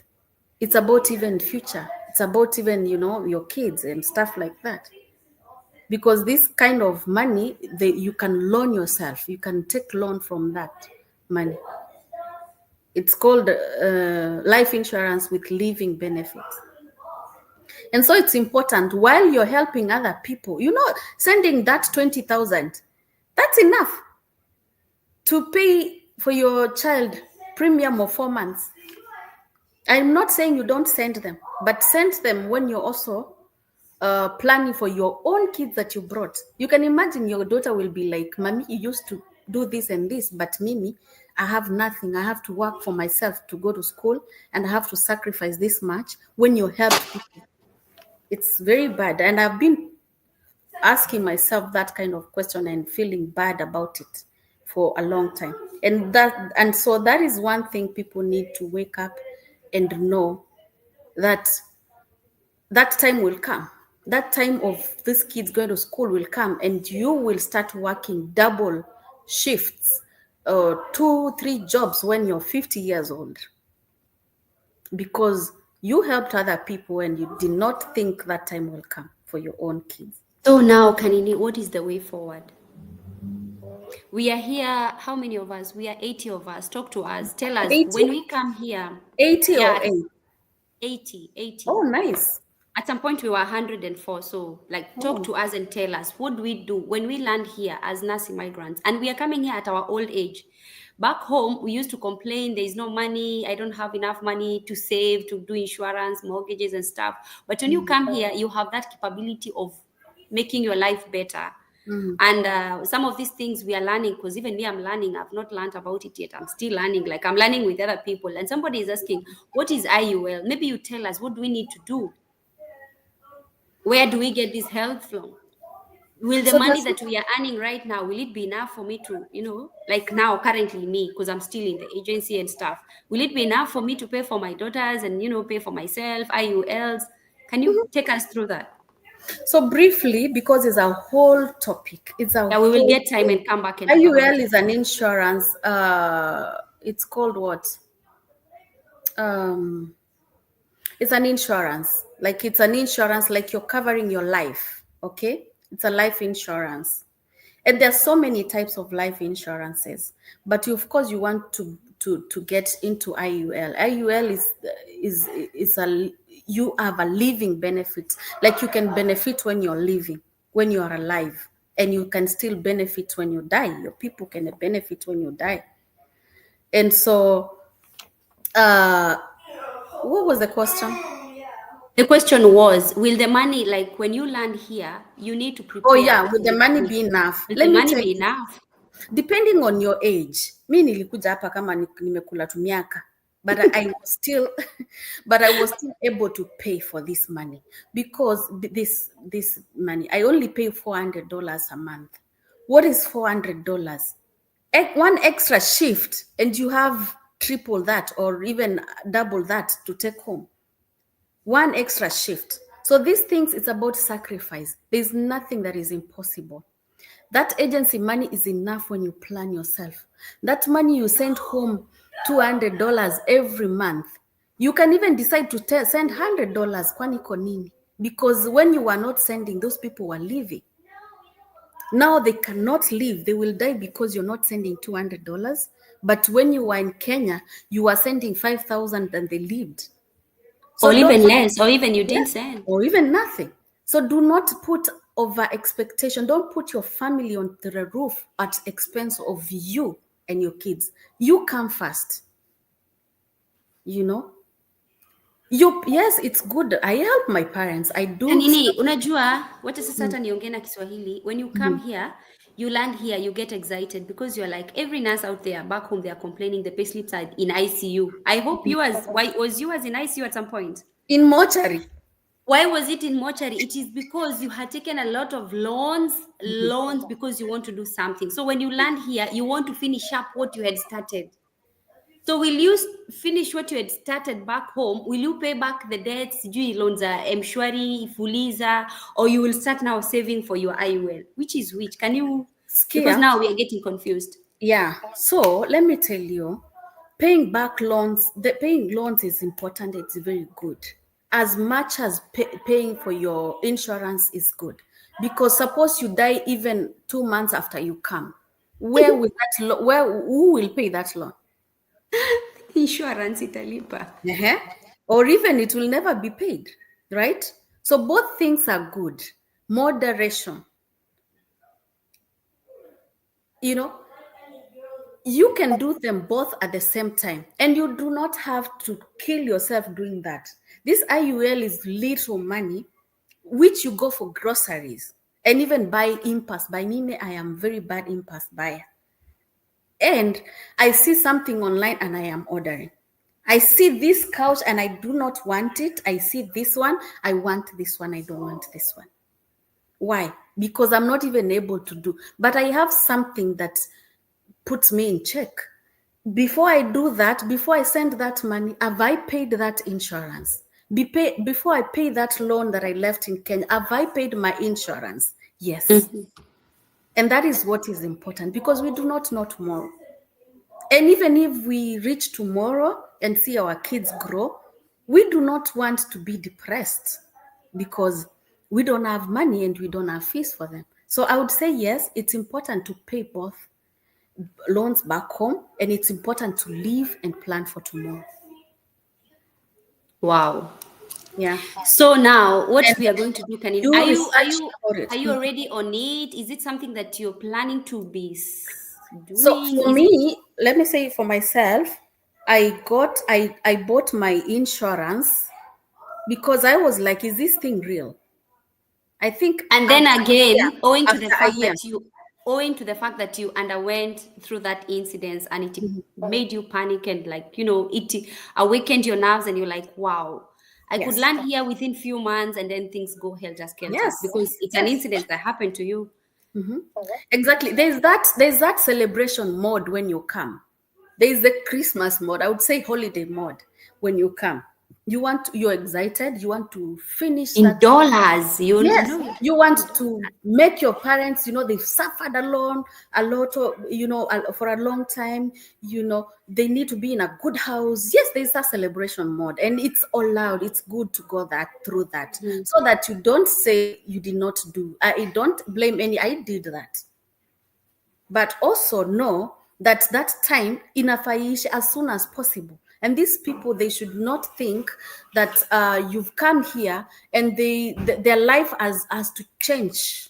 And I am not going to I will never suffer again. My sister's kids will go to school now that ZP is in the US. You will live your life for people, however they're your family, but do not do that.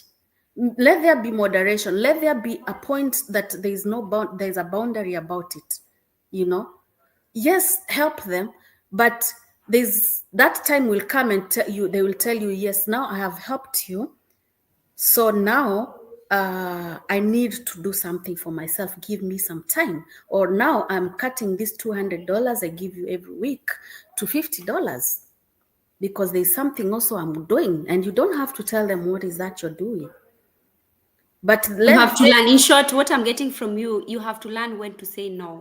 Yes, you have to learn when to say no, and a no is an answer, and no is a complete answer without feeling guilty. Don't be me. I am a people's pleaser. But you're in America and you're making money. Why are you saying you don't have? And there's that time you do not. ZP, do you go broke right now? Yes, me too. I go broke because maybe I did something that I was not supposed to do. Yeah. I spent money I'm not supposed to do. And while I'm going broke, and while I'm on my holiday mode, and while I'm now having $10,000 in account, and while I'm having only $400 in my account, my IUL should be paid for. And while I'm doing nikijengea watu nyumbani, mamangu or anybody, this other side, my kids should be the first people to come. We're not parents, and that is the fact. They might watch this, but yes, hey, you're not priority in my life. My kids are. I get you. I get you so much. Guys, if you're watching this video and you've not given a thumbs up, you can't even give a thumbs up. We have been so many of us, and I can see only we have 31 thumbs up. Anyway, that aside, so let's appreciate those people who've been here and writing comments. We don't take you for granted. Wasting your 2 hours to come listen to what we are saying. I believe you've learned something. Kanini is somebody who has been so vocal in those WhatsApp groups, pre-arrival, CC, like everybody who knows Kanini. Here she is. I mean, you can see her face to face, oozing wisdom, oozing all sorts of things. And you've noted that she's so resilient in terms of like, if I want to do something, I have to do it and I have to achieve it. So it's upon you. Kanini, you have a lot of noise. There's a lot of noise. can I mute a bit? Yes. So it's upon you to decide if you want to be resilient like Kanini. I think I have taken I've nyonyed a lot of wisdom and a lot of things from her.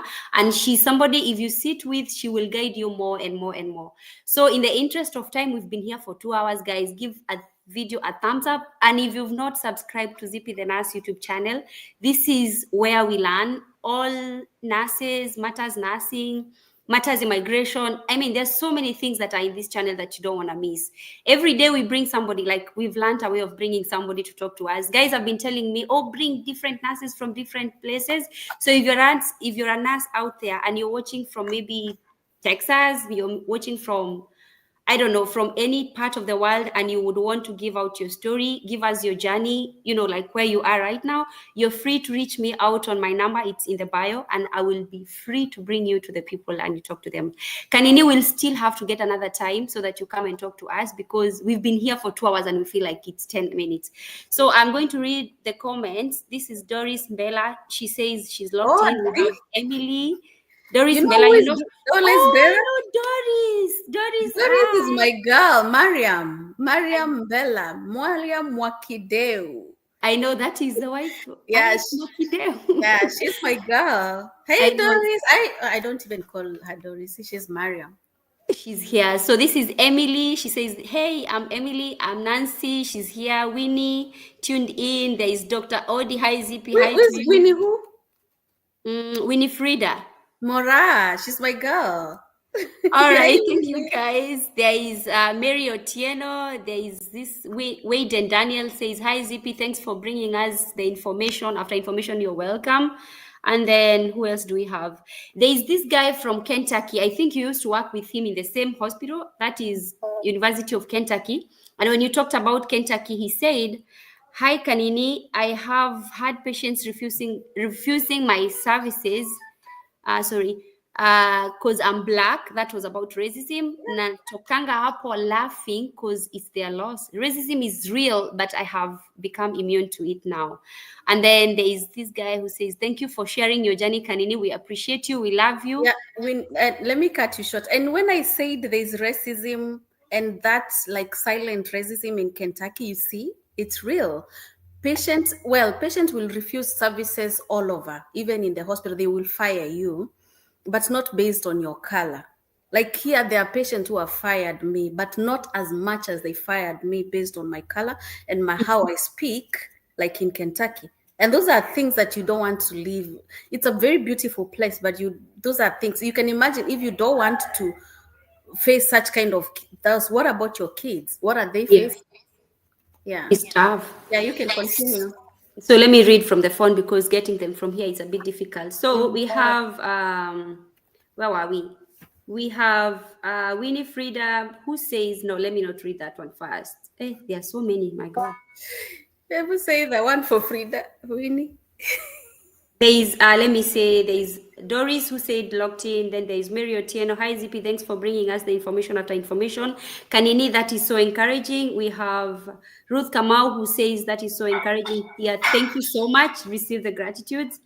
I work part-time. This is Ephraim Jerry from University of Kentucky. He says, I work part-time at the UK healthcare, and she's right. It's the best hospital that totally cares for the patients and the staff 100%.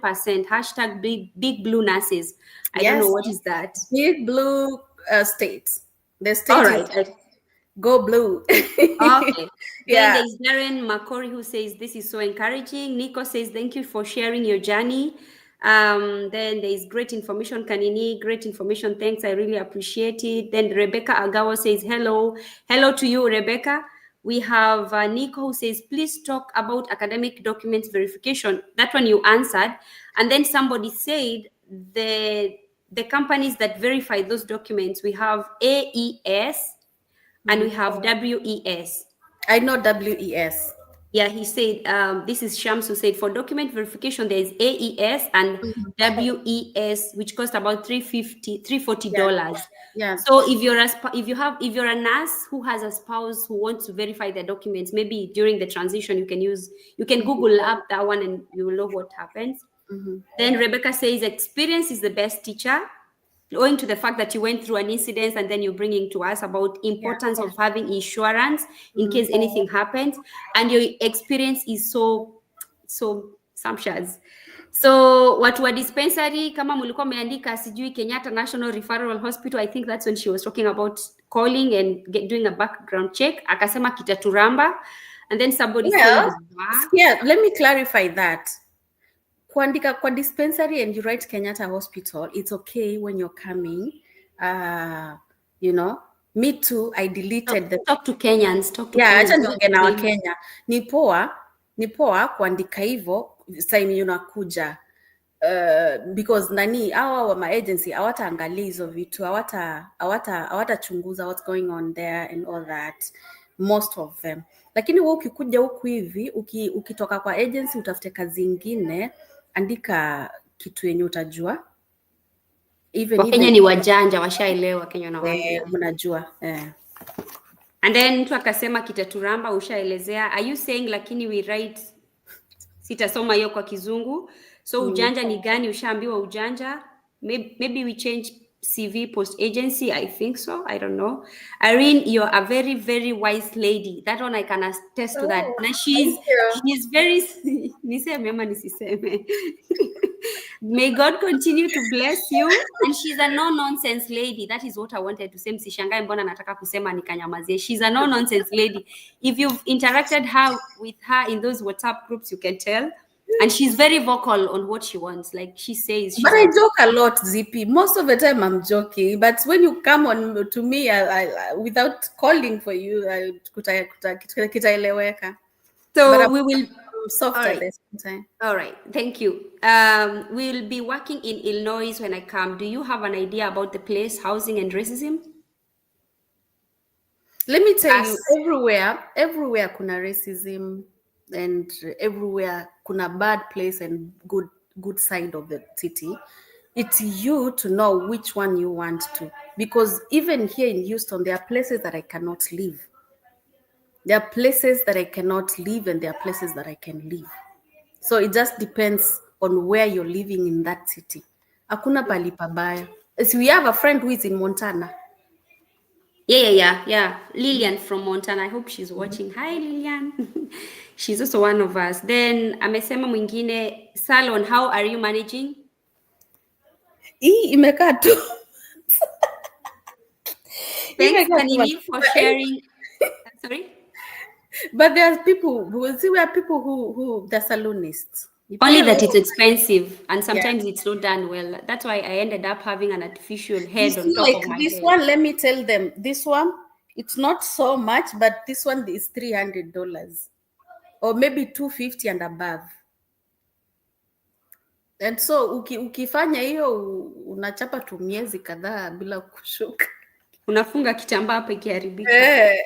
All right, we go to the next. Mtu ameuliza what is IUL, and then somebody was answering you and saying it's called, Kathy says it's called a cooking hob. Oh, cooking hob. That thing that you're looking for, the one that doesn't have the coil on top, it's called a cooking hob. I thought hob is the one that is on top here, ile ya kumtoa moshi. The vent thing. Yeah, hob. I don't know. So can one buy a car in installment by paying some deposit? Even with Advance or the other one, I keep forgetting. AutoSource. You can unaweza kuja na you can have $10,000, and then you will tell the agency, I mean the bank, that you want a car of $20,000. And you're putting in a deposit of $10,000. So they will pay now $10,000 for you. So that's okay. That's me. I paid around $2,000 as a deposit. Okay. So in short, when you land in diaspora, we should plan for our kids in terms of saving for the future. Yeah, of course. Somebody says, Vitalis Miheso says, great information with timely information. Is it possible for one to buy off the loan agency before the contract ends? Pass, but it's yes. But Yeah. When Zippy, let me say one thing. You see, when someone, let me say this real quick. The previous question. You see, in Kenya, life ni yangu, mazishi ni yenu. That's true. That's true. And your kids will still go to school, and things will happen and all that. And I'm not saying that here you're far. Chances of you, if you become, you cannot work, maybe you're alive or maybe you died. Chances of your people, your own father, mother, na wanakutegemea sahi, where will they even get money to help your kids? Chances of them helping your kids here in the US are very slim. And so when you come here, you just put in your mind it is you against the world. It's you and your kids against the world. How your body will go to Kenya for burial is up to you. How your body will be burned, cremated, it's up to you. And those are the facts. That's in relation to what question? Insurance. Okay. I get you. And then thank you, Kanini and Zippy. This is so informative session. You need more of this. You should give us another day, 2 hours of your time. Zippy, please, do you have a Kenyan WhatsApp group for USRN? Yes, there is. Somebody can type there and get the admin. I'm no longer in those groups. And then we have Winnie will type there in the link for the WhatsApp group. Yeah. Okay. Then hello everybody. I worked with Kanini in CCU in Kenya. Wonderful, Kanini. This is Amejita Gaming Beast 123. Who is that? I don't know. Yummy Kitchen says hi Zippy, hi Kanini, hi everyone, hi to you. Hello, good job. That is Helen Gatu. You know Helen Gatu? And then we have Liz Ndongo who says, I like listening to nurses and doctors, but I'm not none of you. Are you part of the patients? Am I you're part of the parents? Am I you're part of relatives? Thank you for coming here. And then, so it's very good information about insurance. Thank you so much, Kanini. And in the interest of time, you've been here for 2 hours. We need to pay you by just giving you an hour. Imagine we were planning for even 45 minutes. It went overboard. So 72 guys of you, please send flowers. Just tap likes and buttons or whatever. And then we say, thank you so much.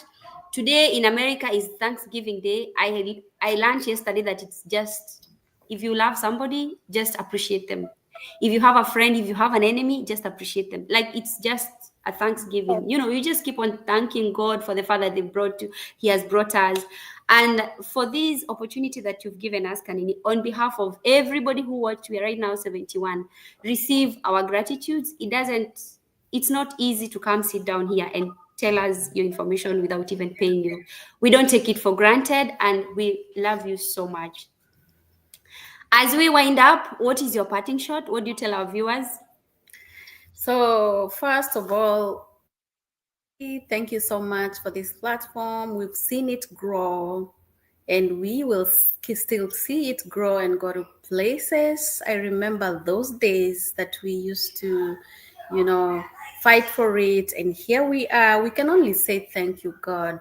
It's a Thanksgiving holiday, and here in US, Thanksgiving is a real deal. It's a big holiday, and it's a time to reflect onto our lives and those we love and our friends and families, and just give thanks to God, give thanks to each other and stuff like that.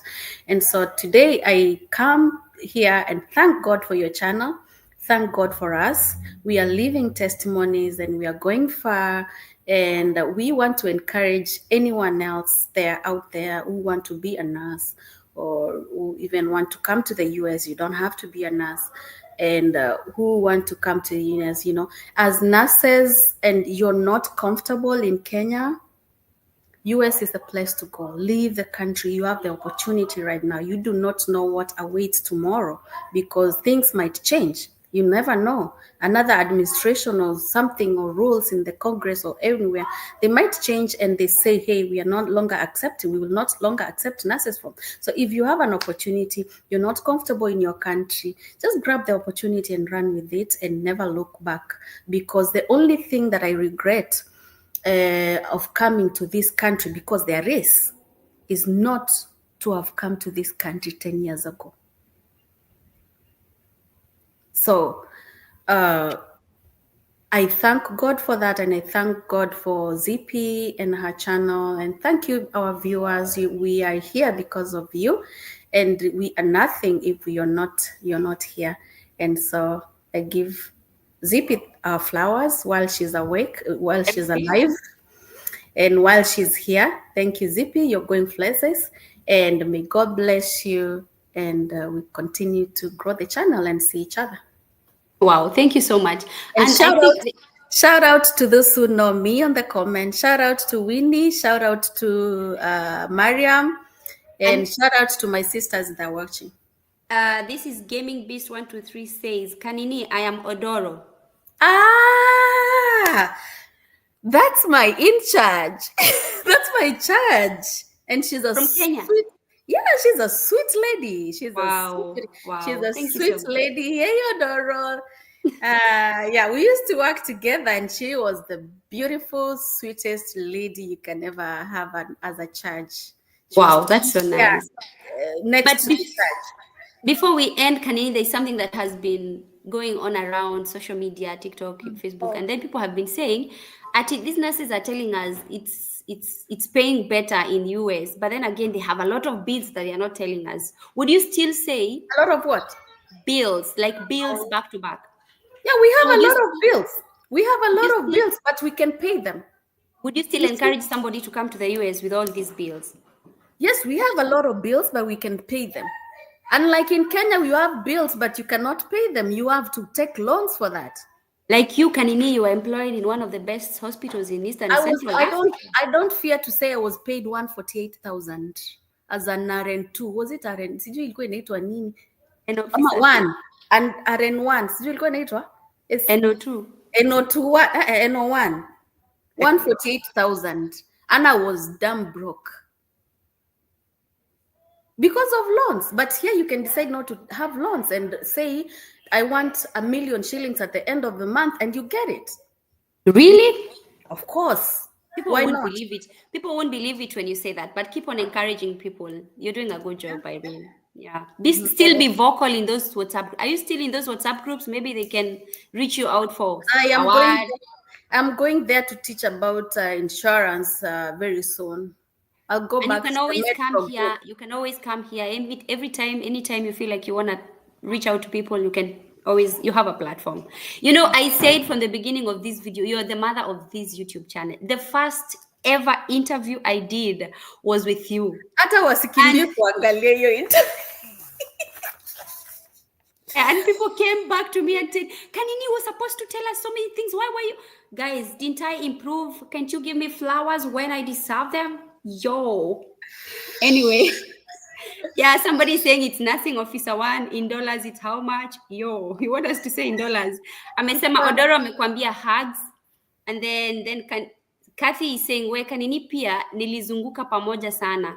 Tulizunguka pamoja sana. Unakumbuka Omni ya Canada, but Mungu alitusaidia, we are somewhere. That's Kathy. Then we have... No, she's written Kathy. Kathy. Yeah. Omni. I thank God I never went that route, because I was only going that route because I was disappointed with Australia. And so I just wanted to go. And I thank God never allowed that, because ningelidia chon. Then somebody says, I think it's Winnie Frida says, happy Thanksgiving to you, adorable ladies. Oh, thank you. Continue inspiring us. Rebecca, receive the love from Kenya. Hope to joining you soon. You're welcome. And then we have Mickey Mwash who says, Mambo Zippy, Mambo Mickey. Thanks, Zippy. That's from Janet Jeruto. Thanks, Zippy and Kanini. We love you. We love you right back. Then Millicent Kibet says, she's the best. Very wise. That one I can attest to that. Very Thank wise. you. And you need to have a channel whereby you will be talking to us. We will be Yeah. ready to support. And then 69 of you who are here and who have not subscribed, so you please subscribe and then we grow the channel. There's a time I used to talk to 3 people. Like that time we were doing that interview with Irene. People were Yeah. like, we want Kanini, we want, but we were only 10 people. 10 people. Yeah. We were only 10 people, so we need such platforms whereby we can, like, it's a channel, nurses for nurses channel. That's what I normally say, because if you're a nurse out there and you feel like you want to give us an experience, even if it's deep down in the village, huko ndani. I'm a village girl, like I've always said, so you're welcome to give us your story. Kanini has given us there are many others who are out there watching. If you want to give it a trial, come and inspire somebody. We don't take it for granted. So much to be said, so much to be watched about you, Kanini. We wish you all the best in your near endeavors, and may God bless you and enlarge your territories. May God guide your family. May God do all the blessings. Like, tunakupenda sana. Thank you. Personally, I love you so much. You're my I big love you sister right that I back. never had. Thank you so much. Thank you. And I love you back. All right, let me just end the live. Yeah. And those people who are in Kenya, we have to end this live because we've been here for 2 hours and 14 minutes, so we don't have a choice. We will still call her back here and she will give us her wisdom. Thank you guys and have a good night. Thank you. Bye-bye. All right.